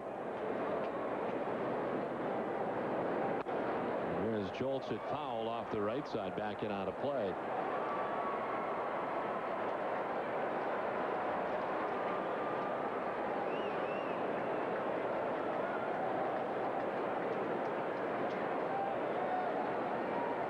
Against right-handed pitching this season, hitting at 321. Against lefties, always very high, 337.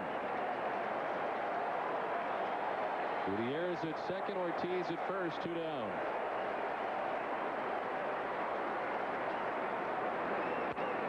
And a foul off the right side for Ramirez.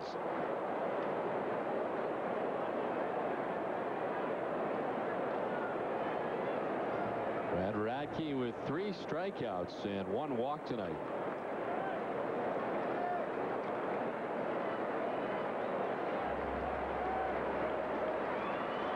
Radke up to 85 total pitches, 54 for strikes.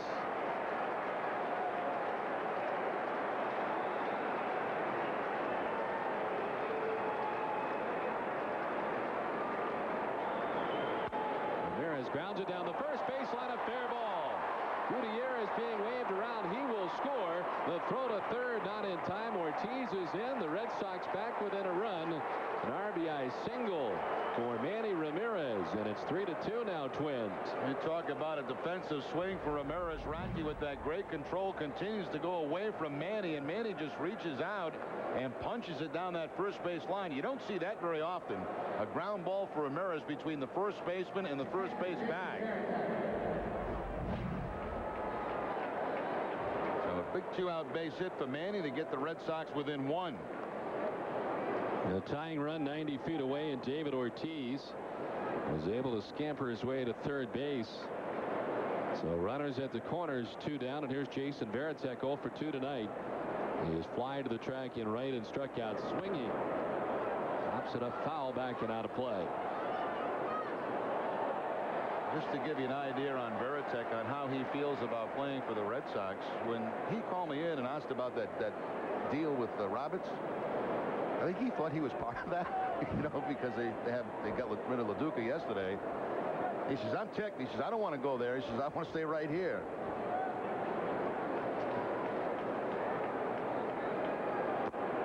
In the dirt. And of course, Jason Varitek, at the end of the year, would be a free agent unless something worked out between now and then. Such an enormous part of this Red Sox team, and I think widely thought of as the leader of this team. There is no captain per se, but if you had to name one, you would think he would be at the top of that list.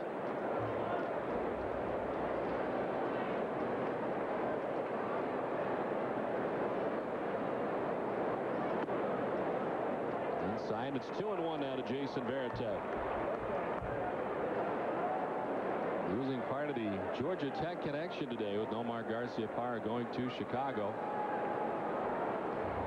David Ortiz at third, Manny Ramirez at first, 2 down.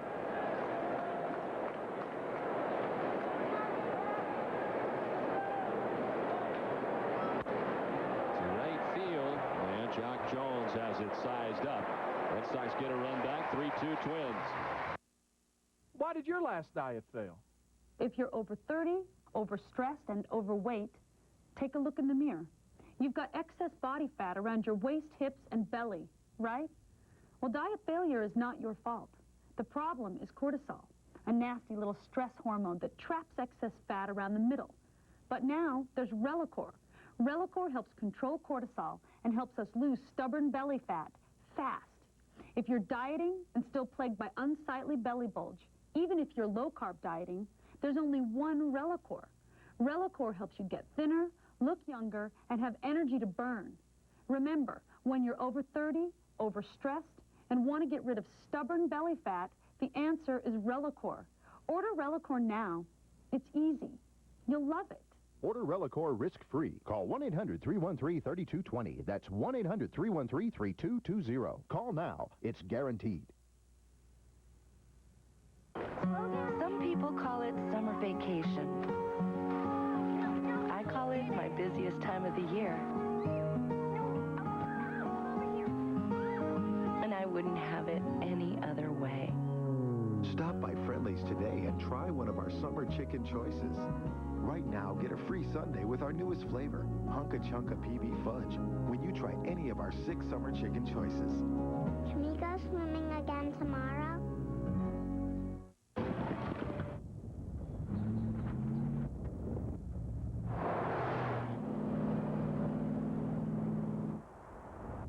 This is it. What is this?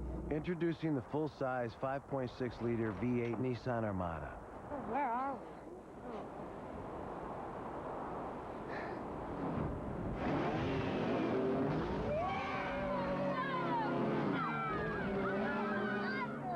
Share the adventure. Back in Minnesota with the Twins on top 3-2. The Red Sox back within a run. Jock Jones to lead it off. 0 for 2 tonight. He's grounded into a double play and struck out swinging.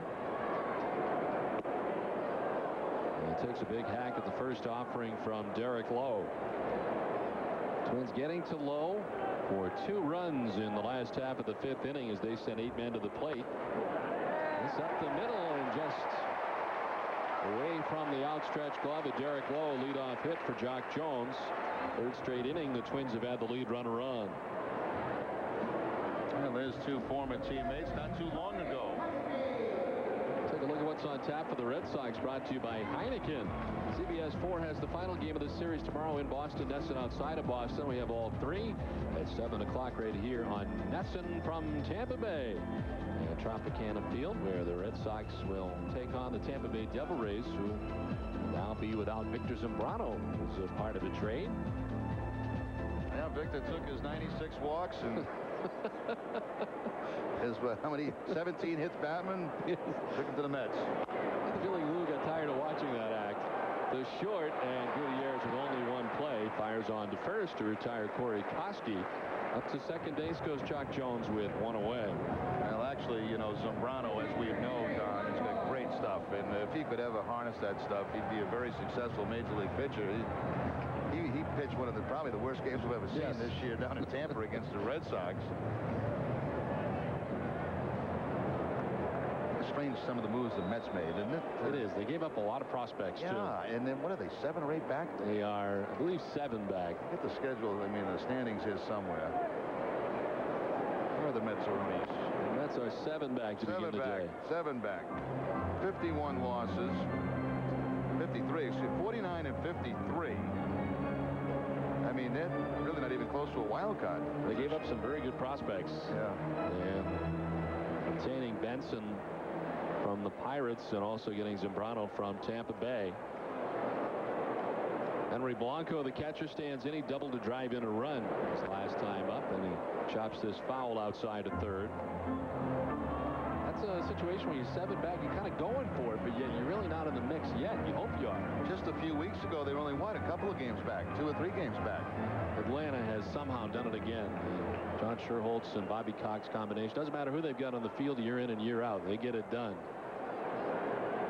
They're bidding for another division clinching season. The Braves beginning the day 4.5 games ahead of Florida now and the Philadelphia Phillies. Phillies are able to win today against the Cubs. The 0-2 to Henry Blanco.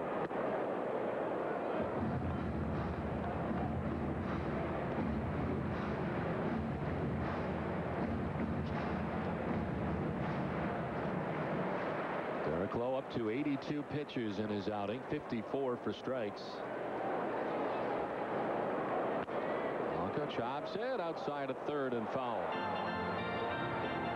Well, if you did not see the game last night, they have the new field turf here at the Dome.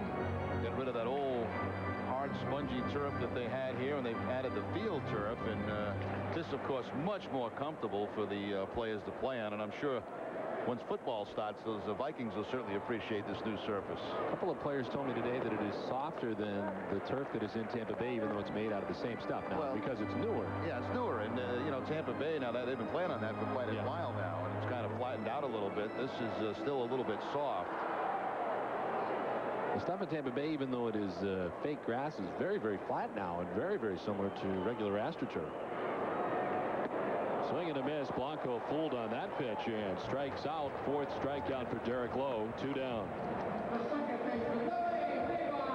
Curveball from Derek Lowe to get Blanco. He's got him twice on strikeouts, but Blanco had a big double back in the 5th inning to drive in a run. Good curveball that time from Lowe. Hey, you're right, Don. This must have been a kind of a crazy day, crazy couple of days for Derek Lowe. Trying to plan to make this start tonight, not knowing if you're going to make it or not.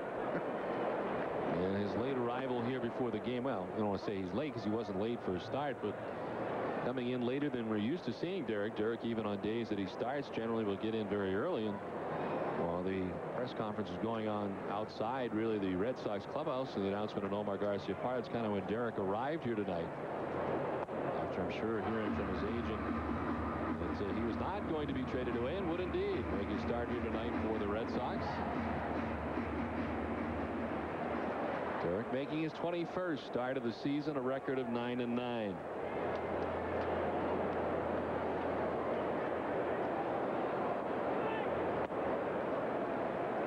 Rivas taking ball 2-2-1 to the Twins' second baseman, who's 0 for 2 tonight.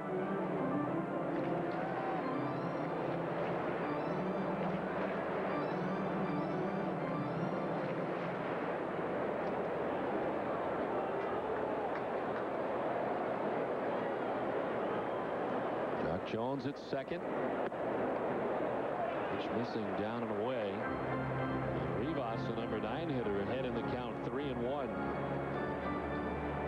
Michael Kadire waiting on deck. Has not batted yet tonight. Took over defensively for Shannon Stewart last inning.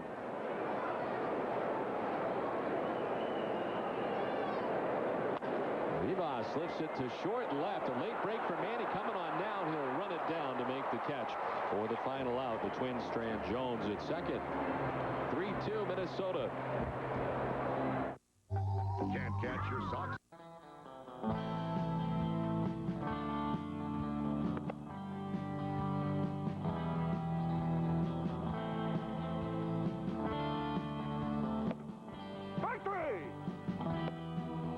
Hey, Smokey, for an old guy, you still got it. You're the man, Smokey. You're the man.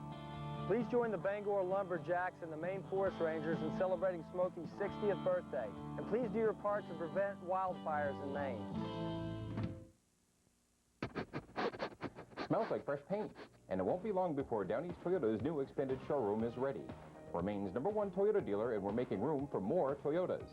You can't beat that new car smell, but we can beat any advertised deal in Maine.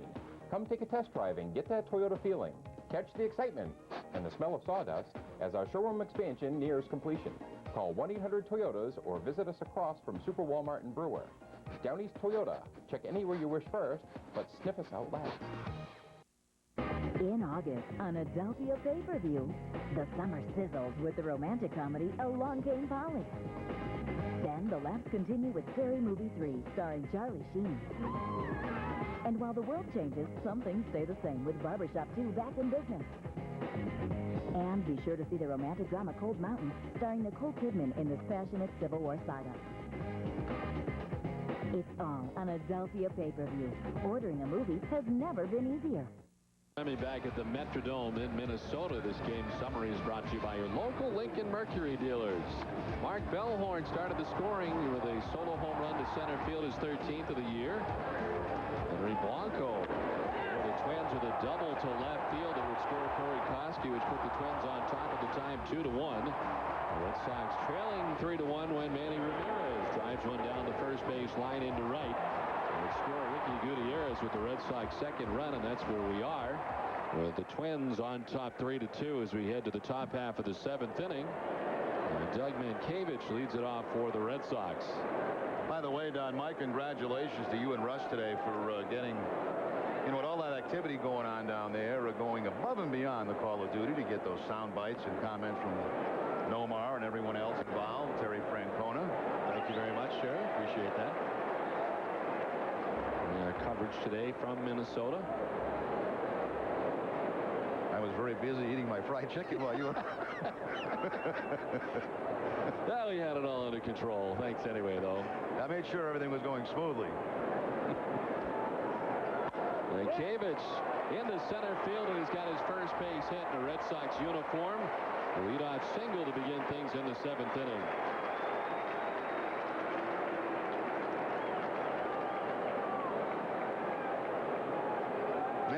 To feel pretty good, I'm sure. As I mentioned last night, Mankiewicz had 3 hits for the Twins. Now he has 1 against his former ball club. More importantly, in a 3-2 ball game, get that leadoff man on here in the 7th inning. Action in the Twins bullpen. Rincon and Romero up. Right-hander and a left-hander for the Twins. Brad Radke up to 93 total pitches. As Kevin Millar takes ball 1. Millar with a single his last time up to extend his hitting streak now to 9 games.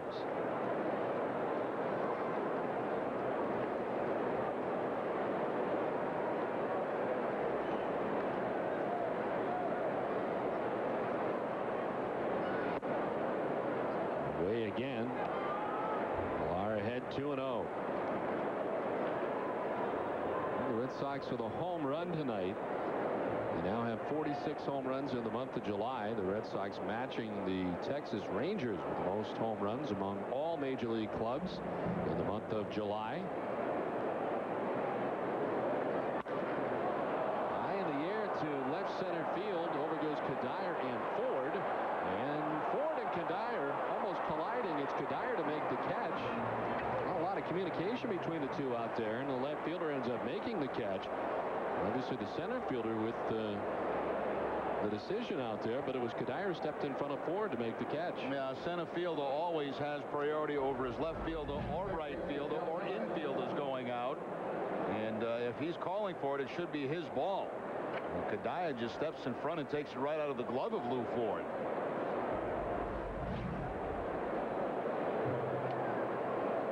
So 1 out. And Cavage still at first, and here's Bill Miller, who's 0 for 2. Hit the ball hard his first time up in the 3rd inning. Flying to the track in deep center field, and a nice running catch by Lou Ford, who banged into the wall and was able to hold on to the baseball.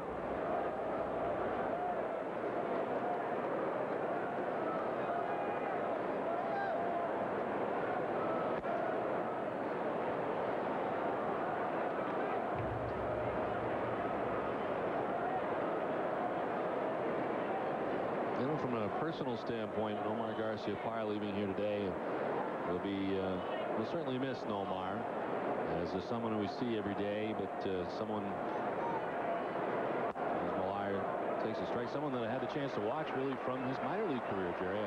All his games in Pawtucket in 1996 on his way up.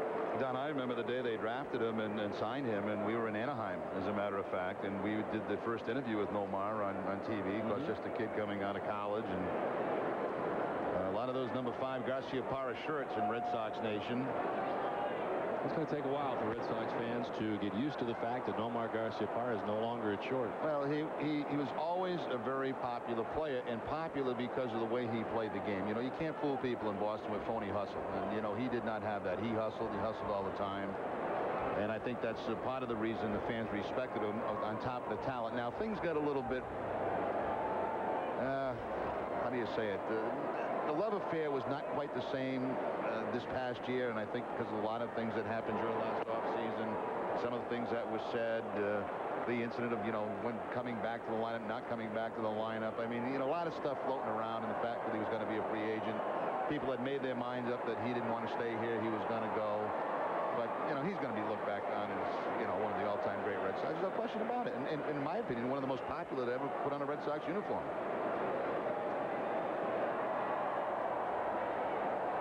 There goes Mankiewicz at first. Miller swinging away and grounding it foul outside of first base. Mankiewicz is not blessed with great speed. 2 steals on the season. He's also been caught 2 times. There's no question the strength of his game is defense.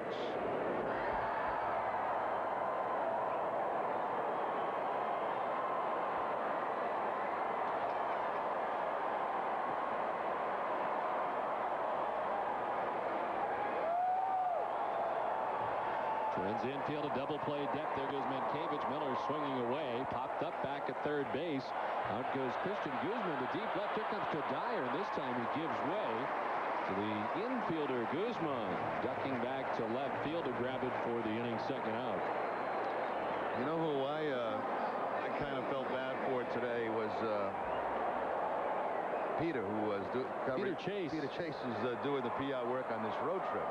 Glenn Geffner's back home with the Red Sox. As a matter of fact, he was at that press conference, and you know, Chase knew something's going on, and you know, he's got, like, I mean, how many writers were down there asking him questions, and you know, what's going on, and when we got an announcement, you know, he kept a pretty stoic face, didn't he? He had a very nice poker face going, and all the poker that is now on TV. I think Peter Chase has got a career ahead of him.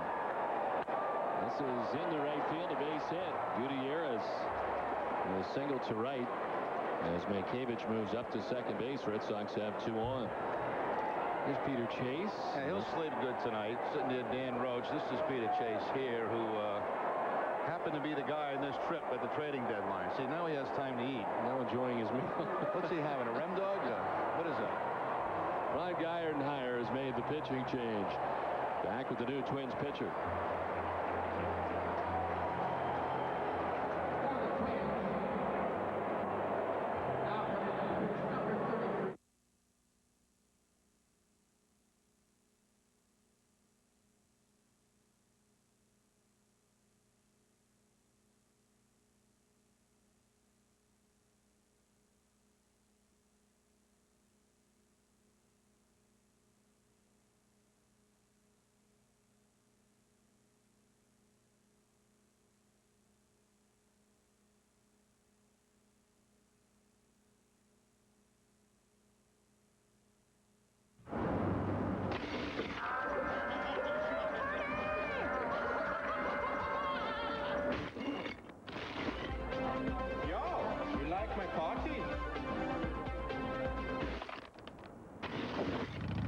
Nice jacket. Yeah, the ex-wife picked it up in Milan.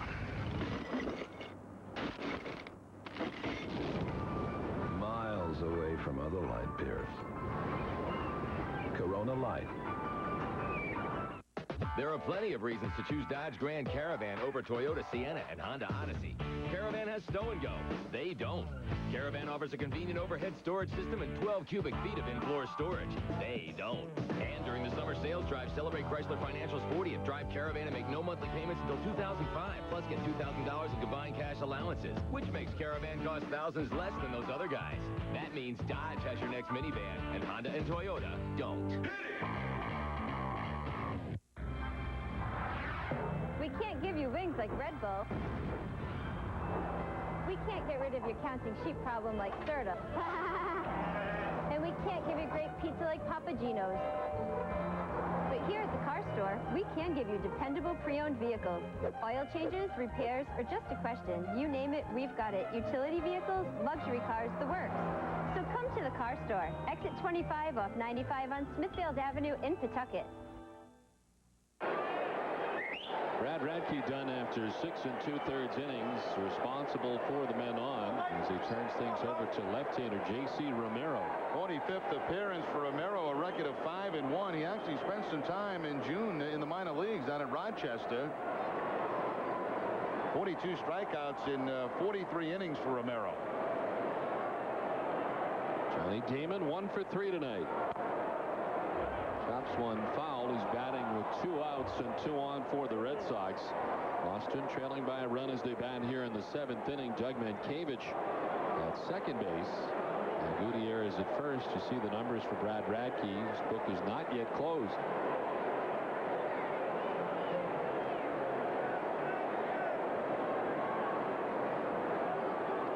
This one bounces away from Blanco towards the Twins dugout, and the runners move up. Over by the dugout, but of course from the rubber, only 1 base, and to third goes Mankiewicz. Gutierrez to second with 2 down. And now a base hit should give the Red Sox the lead. Romero tries to break off that breaking ball that's not even close to home plate. Blanco can't block it, bounces toward the dugout, and Red Sox have 2 men in scoring position.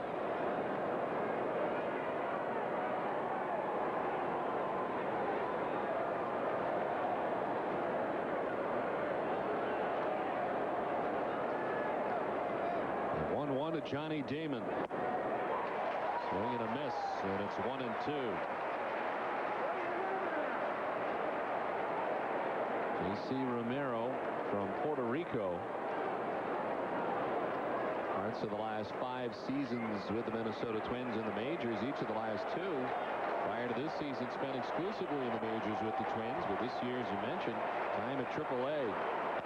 1-2, sliced down the left field line, foul towards the Twins bullpen. Johnny's surveying the bat to make sure it is still in one piece. 3 hits in 13 tries for Johnny Damon against J.C. Romero. Made 81 appearances the year before last out of the Twins bullpen. It was 9-2. Is 1-2.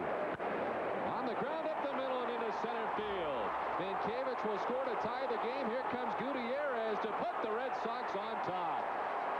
Up to second goes Johnny Damon. He's driven in 2, and the Red Sox lead it 4-3. Well, you know, it hasn't mattered to Johnny Damon this year, right-hander or left-hander. He's .296 against left-handed pitching. He quickly falls behind in the count.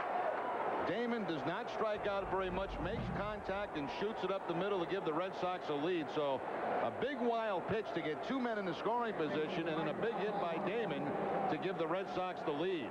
Good charge put on by Lou Ford, but no chance to get Gutierrez at home plate. So a single for Johnny Damon. He gets second on the throw. And the book now closed on Brad Radke. 6 2/3 innings. He's charged with 7 hits and 4 runs. Walks 1 and strikes out 3, and he's now on the hook with the Red Sox on top 4-3. Bellhorn with a half-hearted swing. Mark with a home run back in the first inning, his 13th home run of the season. He's 1 for 3 tonight.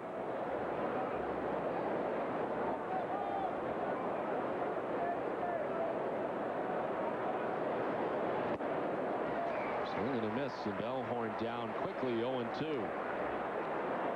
It's a attendance 40,283 for the middle game of this 3-game series.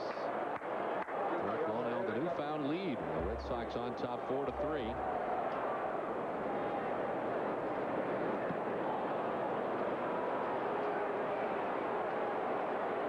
Well, the Bellhorn, and it's 1-2.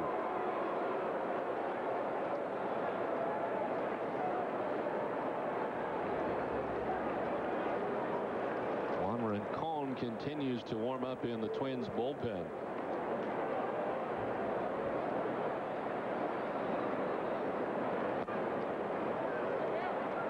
Check first, and Bellhorn did not. Offers is Paul Emmel. So 2 down, 2 runs in. Damon at second base. And a count of 2-2 to Mark Bellhorn. Full count now. That one bouncing off of Blanco. He's able to run it down to advance for Damon. And the crowd getting a little upset here with J.C. Romero, who's not had a great deal of success since coming in. Yeah, gee, you know, that's something you really don't hear a lot in Minnesota, booing. And last night, Kyle Lowe was getting it a little bit from the Minnesota fans. And now J.C. Romero with some pitches not close to the strike zone.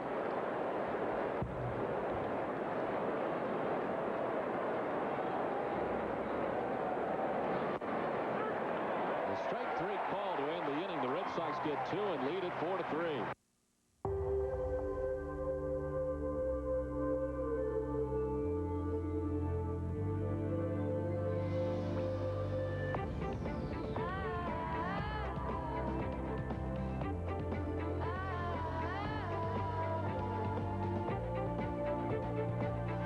The 7-passenger, electronic 4-wheel drive Acura MDX.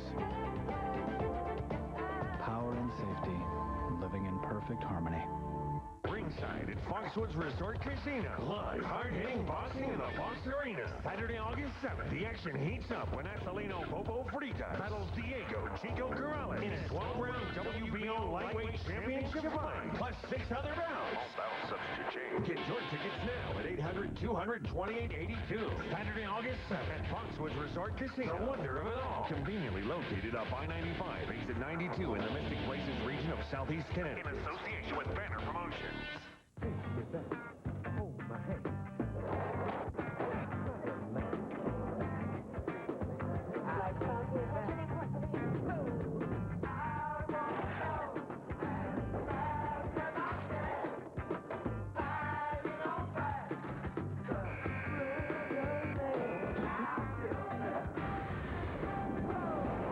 X Games are coming to LA.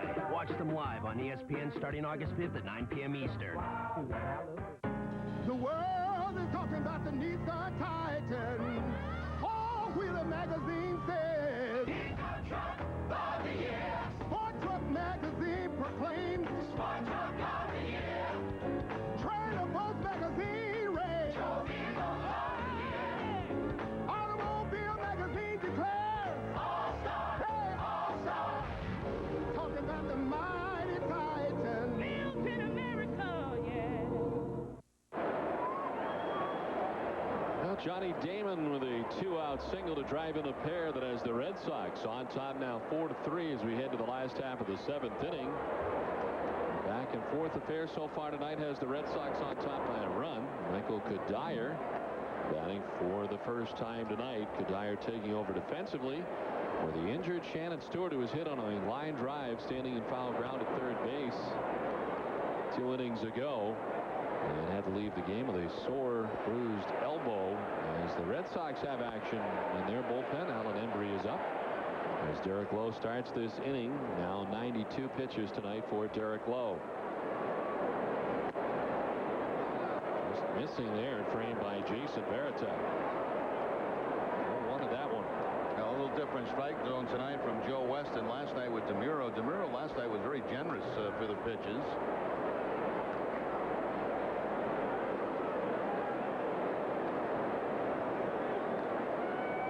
Set up outside, got too much of the plate. This one driven deep and far and out of the yard. Varitek was set up outside. That ended up right down Broadway, and Kadire puts it into the bleachers in left to tie the score at 4.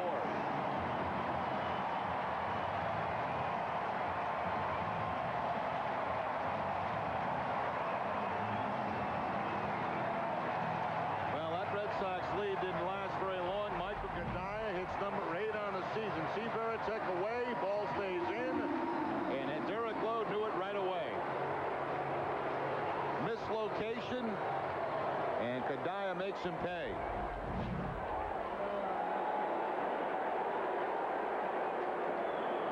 Christian Guzman now showing bunt, pulling back to take the strike. Bill Miller charging from third base. Well, Derek Lowe is down to double figures in terms of home runs allowed, and it's now 10 on the season.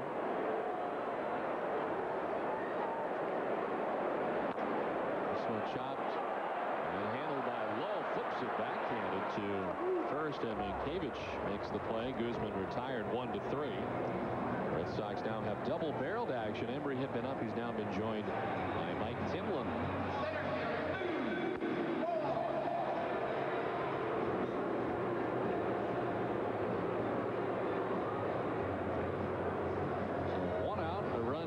Minnesota, and here's Lou Ford, who struck out in the first inning, reached on an infield hit in the 4th, walked in the 5th.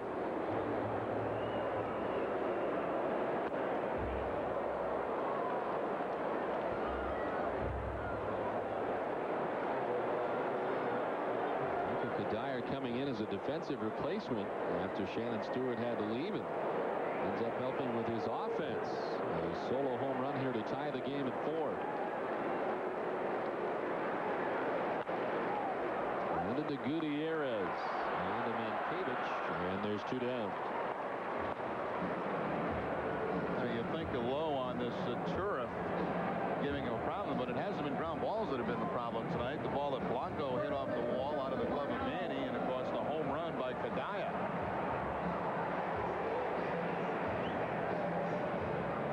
The Red Sox were coming up with a couple of their own runs. A 20-minute wait for Derek Lowe in the top half of this inning.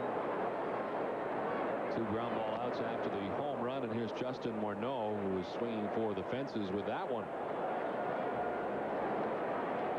A single for Morneau in the 2nd inning, grounded out in the 4th and walked in the 5th.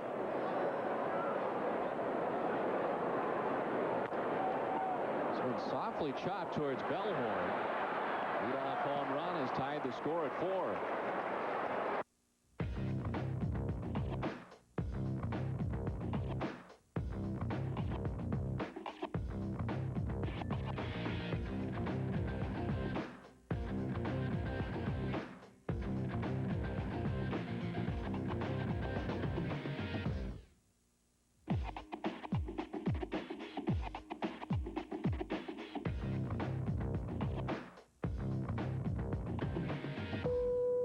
Free to move about the country. The world is talking about the Nissan Titan. Four-wheeler magazine says of the year. Sport Truck magazine proclaims Sport Truck of the year. Trailer Boat magazine rates Automobile magazine declares All-Star. Hey, All-Star.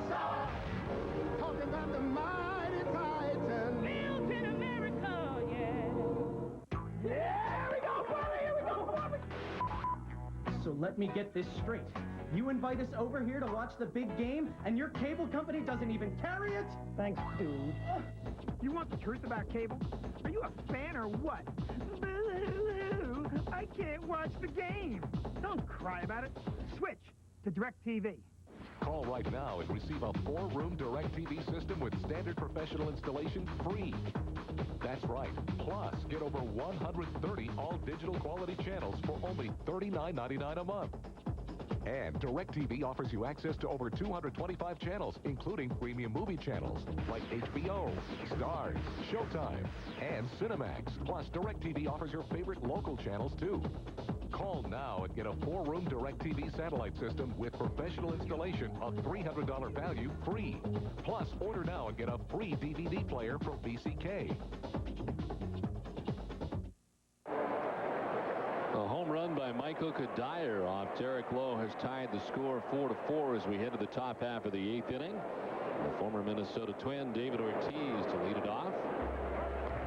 Yes, J.C. Romero was able to get the final out of the inning, last inning for the Twins, after he surrendered a 2-run single to Johnny Damon, allowing a couple of inherited runners to score.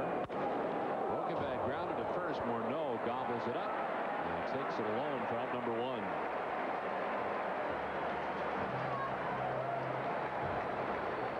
Red Sox baseball on NESN is brought to you by your New England Jeep dealers, by Miller Beer, and by Volvo, the official vehicle of the Boston Red Sox. Ron Gardenhire taking the baseball from J.C. Romero in there to face just the first hitter in the top of the 8th. Pitching change from Minnesota. Some people call it summer vacation. I call it my busiest time of the year. And I wouldn't have it any other way. Stop by Friendly's today and try one of our summer chicken choices.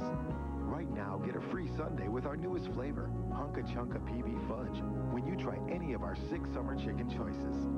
Can we go swimming again tomorrow?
In Minnesota, the Red Sox and Twins tied 4-4. And the New England Ford dealers fan of the game, this gentleman here with the Nomar Garciaparra shirt on the day that Nomar Garciaparra traded away to the Chicago Cubs. Our Ford fan of the game. I bet you a lot of Nomar fans are shocked tonight. The pitcher on for the Twins is Juan Rincon, the 3rd of the night for Minnesota. Facing Manny Ramirez with 1 out here in the top of the 8th. Rincon, another guy out of the bullpen that's got very impressive numbers. He's got 34 hits allowed in 52 1/3 and 61 strikeouts. Opponents only hitting 186. Last year began the year at AAA Rochester. Got 58 games with the Twins. This one line to right. Jock Jones had him played over towards the line and worked out from a defensive standpoint for the Twins. 2 down. I don't think I've ever seen a right fielder play that close to the right field line with Manny Ramirez up. But, you know, they've been giving him a steady diet of pitches away. And Manny, you could see just shooting the ball that way. And Jock Jones with a big smile because he was right there to make the play. how close when he gets moving, how close he is to that line. And that's something you very seldom see. But certainly a plan there. Pitch him away, play him away. 2 down for Varitek, who's 0 for 3 tonight. He's flied out twice to right. Wrapped around a strikeout in the 4th.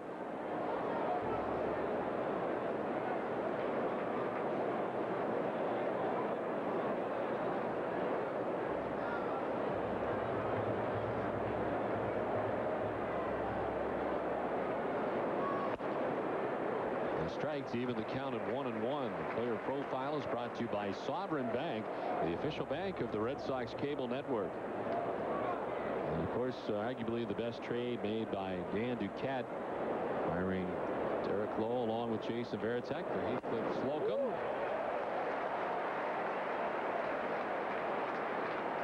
And the battery working here tonight. Derek Lowe going the first 7 so far for the Red Sox. Looking for his 10th win of the season, coming in at 9-9. The 1-2 to Varitek.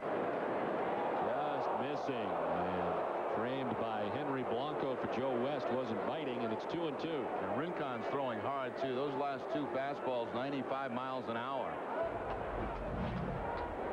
Going away with the fastball, and apparently just a little bit low. Certainly had enough in the outside corner. Getting another life and fouling this one off the left side. Don, what are the odds of Nomar swinging at the first pitch tomorrow against whoever he's playing with the Cubs? I would say very, very big. I'd say very good, too. They'll be ready out there on Waverly Street or wherever the heck street that is.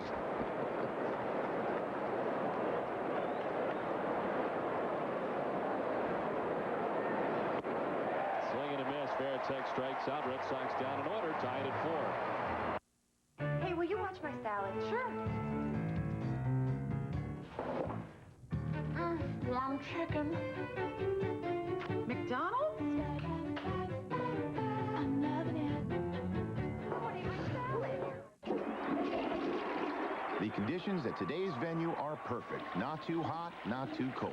Henry scores some points early with the hand wash. Good move avoiding the pants there. No surprises in this routine. Wait a minute.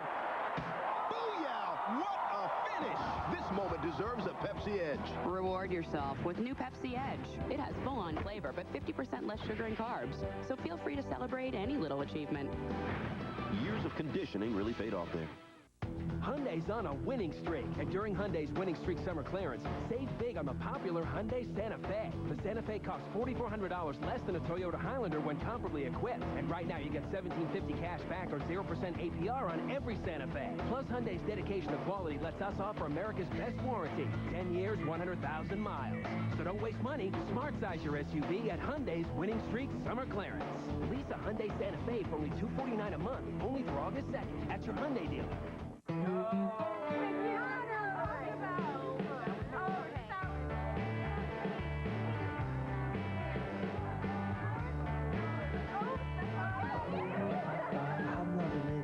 Open till midnight or later.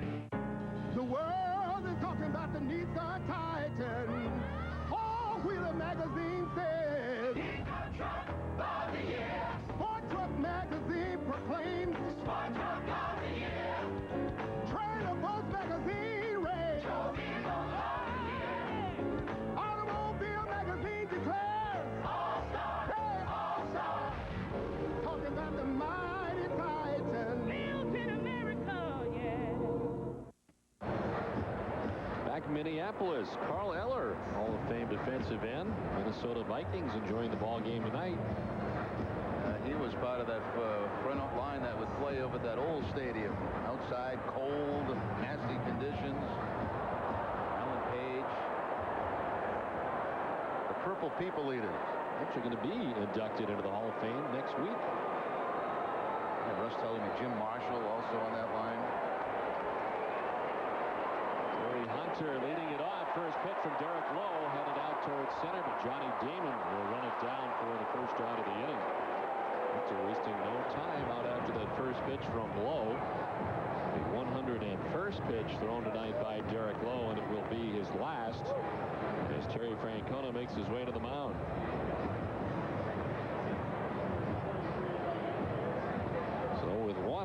in the last half of the 8th inning. Derek Lowe giving up 4 runs tonight. The last one to tie the game at 4 was stepped aside and come back with more from Minneapolis.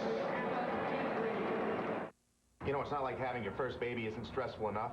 I have to worry about which team my kid swears allegiance to, the Sox or Yanks. I mean, I married a hardcore Yankees fan. Yeah, I know, the enemy. But things are fine with us. When our teams meet, we watch the games in separate rooms. But my baby is different. It's my flesh and blood. I mean, to see my little girl in pinstripes? Oh, the horror.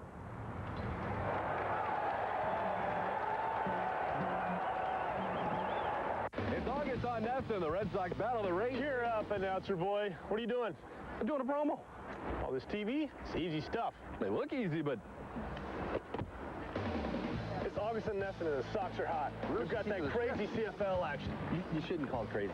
Don't miss the Charlie Moore Summer of Fun and the media talking smack on Boston Globe Sports Plus.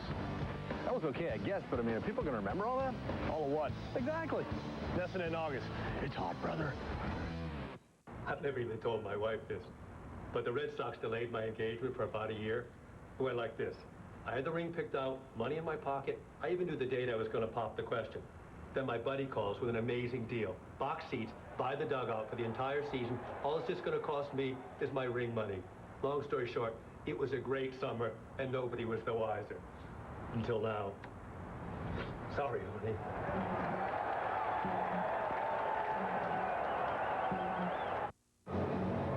We're in the midst of the last half of the 8th inning in Minnesota, tied at 4 with 1 down. Derek Lowe chased from the game after 7 1/3 innings. Alan Embry into the game. Second appearance of this series for Embry. He worked last night 2/3 of an inning, had a strikeout against the Twins. Overall, number 49 on the season. Jones and Koski do up, a couple of left-handers. Embry called into the game. 100 pitches tonight for Derek Lowe, 68 of them for strikes. 7 1/3 innings, 8 hits, 4 runs. He walked 3, struck out 4. Well, the walks coming in the same inning as he walked 3 in the 5th. Had a little bit of a wildness in that inning. It was the inning in which the Twins scored 2 runs. And he allowed a home run tonight to Michael Kadire. That tied the score at 4. Kadire hitting the home run in the last half of the 7th inning. Jock Jones unable to hold up. Yeah, the one walk really hurt him in the 5th. The leadoff walk. They scored 2 runs after that. The next 2 walks in that inning, he got a fly ball out to get out of that problem.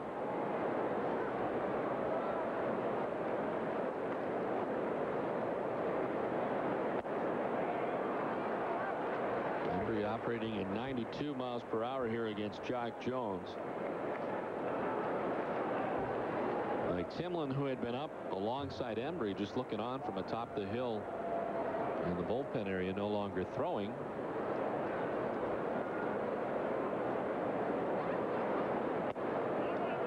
Yeah, he probably would not be called upon now until you get to Blanco.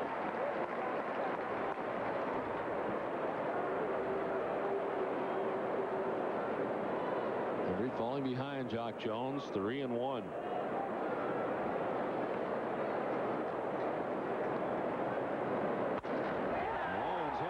Towards deep left center field. Damon on the run. It is gone. Jock Jones has left the yard to put the Twins on top 5-4. His 17th home run of the year. Minnesota back on top 5-4.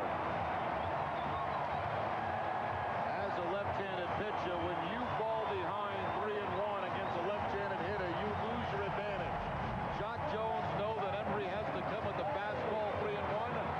He connects. He knows he got enough to the opposite field for the go-ahead home run. So Kadire with a home run to tie it. Jock Jones with a home run for the lead.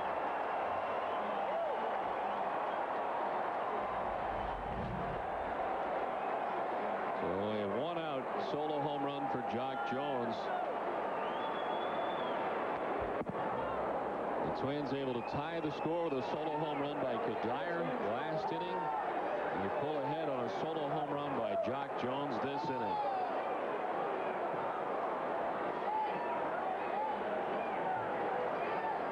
Rory Koski with a single and a walk tonight. He's grounded out as a run batted in.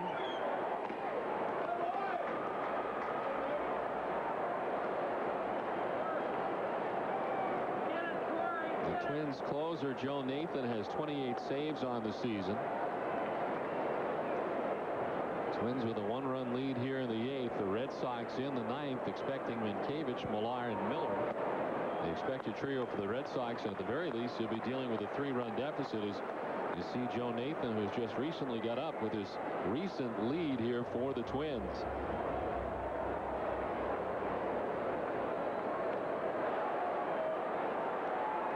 Red Sox with leads of 1-0 and 4-3 tonight. Now trailing 5-4.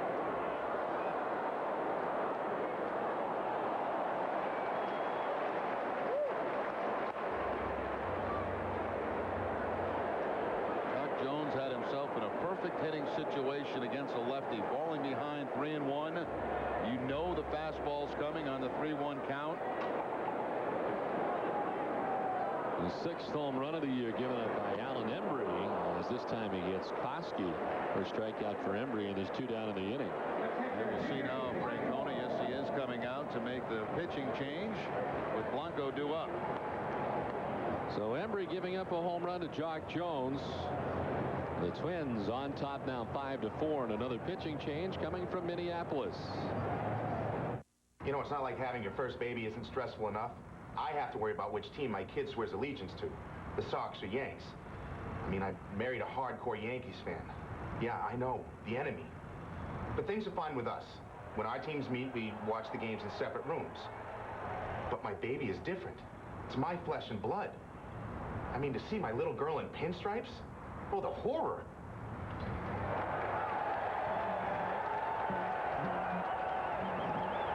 It's August on Nesta, and the Red Sox battle the race. Cheer up, announcer boy. What are you doing?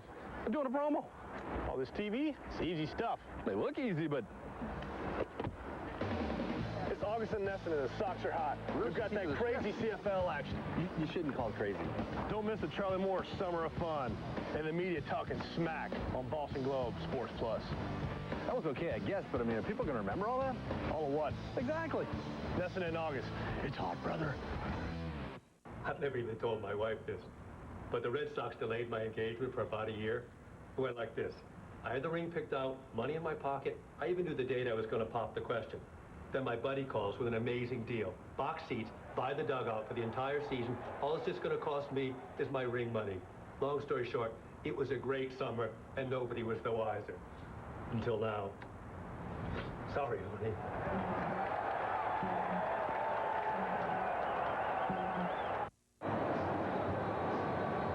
Back in Minnesota, 5-4, the Twins have the lead. The home run off Alan Embry by Jock Jones on a 3-1 count. A fastball, and Jones takes it to the opposite field for the go-ahead run here for the Twins in the bottom of the 8th. Embry, that was the 6th home run allowed, but Jock Jones, his 17th home run on the season. Mike Timlin, the new Red Sox pitcher, and the 3rd pitcher of the night. Mike Timlin worked Wednesday in Baltimore. An inning in that game, did have a strikeout. This is his 49th appearance overall, a 4-3 record on the season.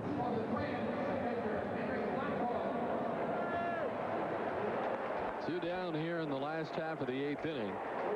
Henry Blanco making his way to the plate, a double back in the 5th inning to drive in a run. 1 for 3 tonight. He has struck out twice. And fouls the first pitch from Mike Timlin off. Alan Embry lasting a 3rd of an inning, giving up the 1 hit, the home run by Jock Jones.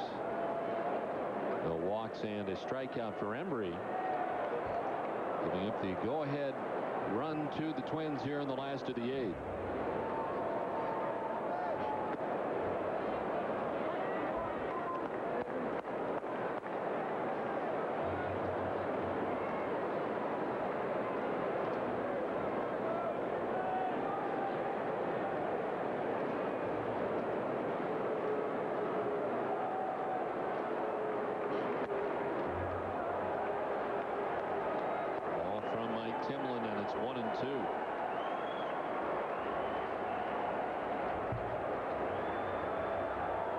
Last year, Alan Embry gave up 5 home runs in 55 innings with the Red Sox. He's now been touched for 6 this season. Still 1 0-2 to Blanco, who fouls it off. Part of Veritek, part of Joe West.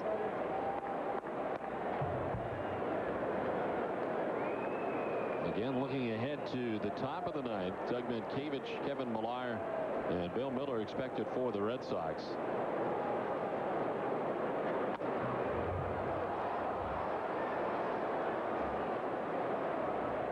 They'll be facing Joe Nathan, the closer for the Twins, who continues to warm in the Minnesota bullpen. Looking up at that scoreboard in Chicago, losing today 3-2 to Detroit, so that's certainly a factor for the Twins if they win this ball game, pick up another game on the White Sox. The Red Sox have already seen the Yankees win 6-4. Anaheim beat Seattle 9-8. Texas right now has a 4-3 lead over Oakland. Big night last night for Eric Burns. A couple of home runs for Oakland. As you mentioned earlier, the White Sox acquiring Jose Contreras from the Yankees and cash considerations for Esteban Loaiza. Swing and a miss. Timlin strikes out Blanco, but the Twins move ahead 5-4. Hey, will you watch my salad? Sure. Long chicken. McDonald's? I'm loving it. You're gonna love it at Friendly's. They have a new menu for bigger kids like you. A big kid menu? Number 1, what's your dream? Like, I got cotton candy. Then, number 2, order your food. Like chicken on a stick with all these 3 dipping sauces. Number 3, order your ice cream like the fortune cookie sundae. The menu's only for kids. Why would it else be called the kids menu? Ringside at Foxwoods Resort Casino. Live, hard-hitting boxing in the Fox Arena. Saturday, August 7th, the action heats up when Acelino Popo Frita battles Diego Chico Corrales in a 12-round WBO lightweight championship fight, plus 6 other bouts. All battle substitute change. Get your tickets now at 800-200-2882. Saturday, August 7th at Foxwoods Resort Casino. The wonder of it all. Conveniently located up I-95, exit 92 in the Mystic Places region of Southeast Connecticut. In association with Banner Promotions.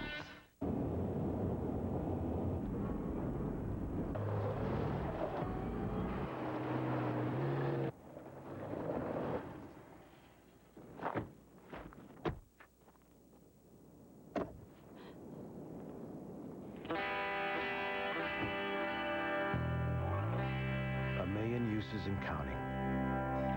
The 210 horsepower supercharged Nissan Xterra. Warm seasoned beef, cheddar jack cheese, crispy tortilla strips, and Newman's Own all-natural salsa. I'm gonna just not just have a salad. The new premium Fiesta salad from McDonald's.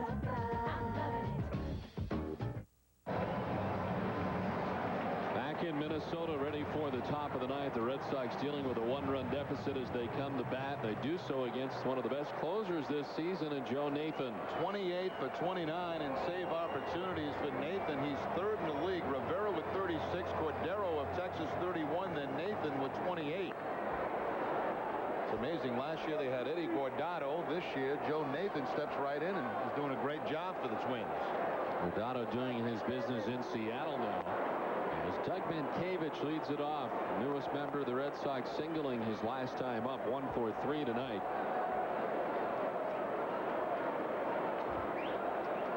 Zero runs allowed in the last 21 innings pitched for Joe Nathan. A strike over the outside corner, 95 miles per hour for Nathan. Stands at 6'4", 205 pounds, born in Houston, Texas, resides in Chandler, Arizona. It's obtained in a trade with the San Francisco Giants. Mankiewicz down 1-2, fighting off that 94 mile per hour fastball.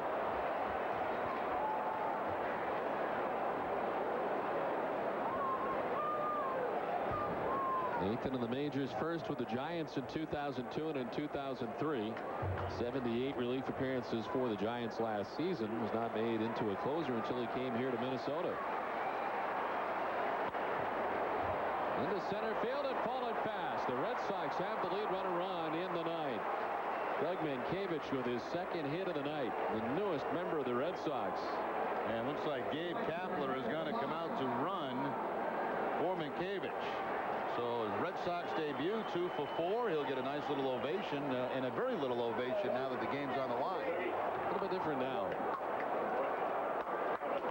So Kapler running for Doug Mankiewicz. And here comes Kevin Millar. Millar with a single in the 5th inning, 1 for 3 tonight.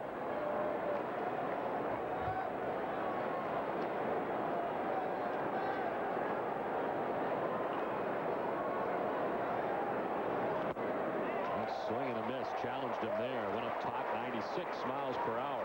Be a risky move, but you can get a very good jump off Nathan Kapler with good speed. Nathan takes a long time to get the ball home. Picks up a little bit, though, with that velocity, doesn't he? Yes, he does. They take him a while to get going, but once it leaves his hand. There goes Kapler. They are going to try it. The throw down is a very good one, and Kapler is very out. Risky, and in this case, not a good move for the Red Sox. Now, that was almost like a pitch out. I mean, it was a fastball at 96. You'll see Blanco take one step was right, a wide open space to throw, and it wasn't even close at second base. Almost like a pitch out.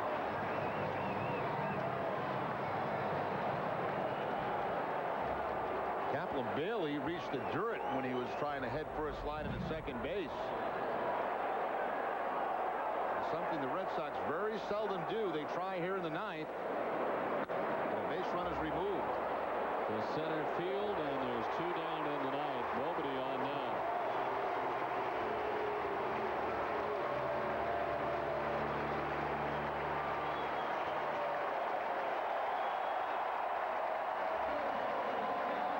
Those to bring 40,283 to their feet is 1 in Minnesota. Twins on top by a run, and it's up to Bill Miller with 2 down.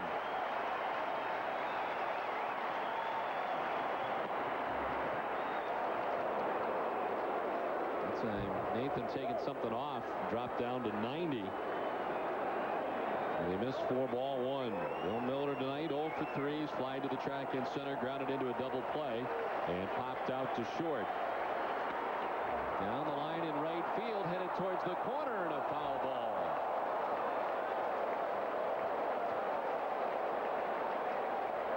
We can see Miller trying to get out in front of that fastball. It's been 95 and 96. He's out in front of it okay, but he hooks it foul. It looked like it went off that milk bottle on there, huge milk bottle. No, not quite off the bottle. There's a lot of milk out there, Don. That's a lot of milk. I don't remember that milk being here, actually, last time we were here. No, it's first year for the milk. 2 down in the top of the 9th inning. Count of 1-1 to Bill Miller. Red Sox down by a run. Miller lines it into right field. The Red Sox still alive.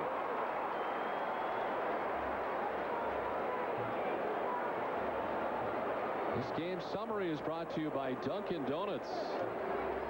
And the Red Sox tonight in the hit department led by the #1 hitter, the #9 hitter. 2 hits for Ricky Gutierrez and 2 hits for Johnny Damon. The home run tonight for Mark Bellhorn, a solo home run back in the 1st inning. Tough night tonight for Jason Varitek. So far 0 for 4 with 2 strikeouts. Single from Millar, 1 for 3 to extend his hitting streak to 9 games. Now, by the way, Don, Blanco has thrown out over 40% of the runners going against him this year. Here's Youkilis batting for Ricky Gutierrez, who had 2 hits.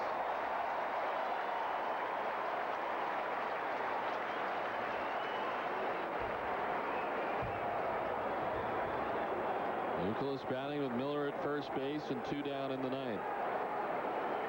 4 homers in his first major league season. Big swing and a miss, all geared up for that fastball. 0-2, and the Red Sox down to their last strike.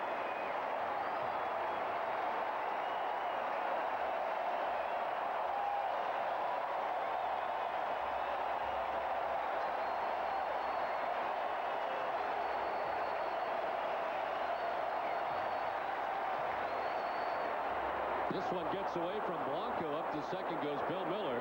The tying run up into scoring position for the Red Sox with 2 down in the ninth. Well, Red Sox have certainly had their chances. The leadoff base hit, but the caught stealing. Now a base hit by Bill Miller and a wild pitch to get that potential tying run in the scoring position. Tried to break off that slider. Goes by Blanco.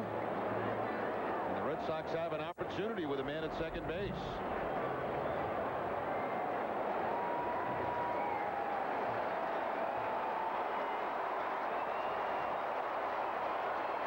Kevin Youkilis pinch hitting with a count of 1-2.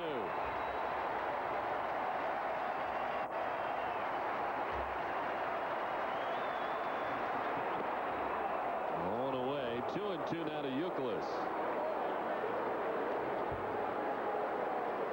Johnny Damon waiting on deck, hoping he'll get a chance to with 2 down in the ninth. But it'll take something from Kevin Youkilis.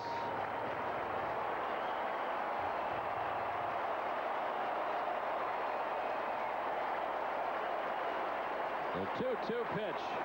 Youkilis strikes out. The Twins win. 98 miles an hour from Joe Nathan. They go up top, and Youkilis strikes out. Back and forth we went tonight, but this one ending in a Minnesota Twins win as the Twins grab game 2, 5-4. Back with more after this. Flying to the Washington area for business?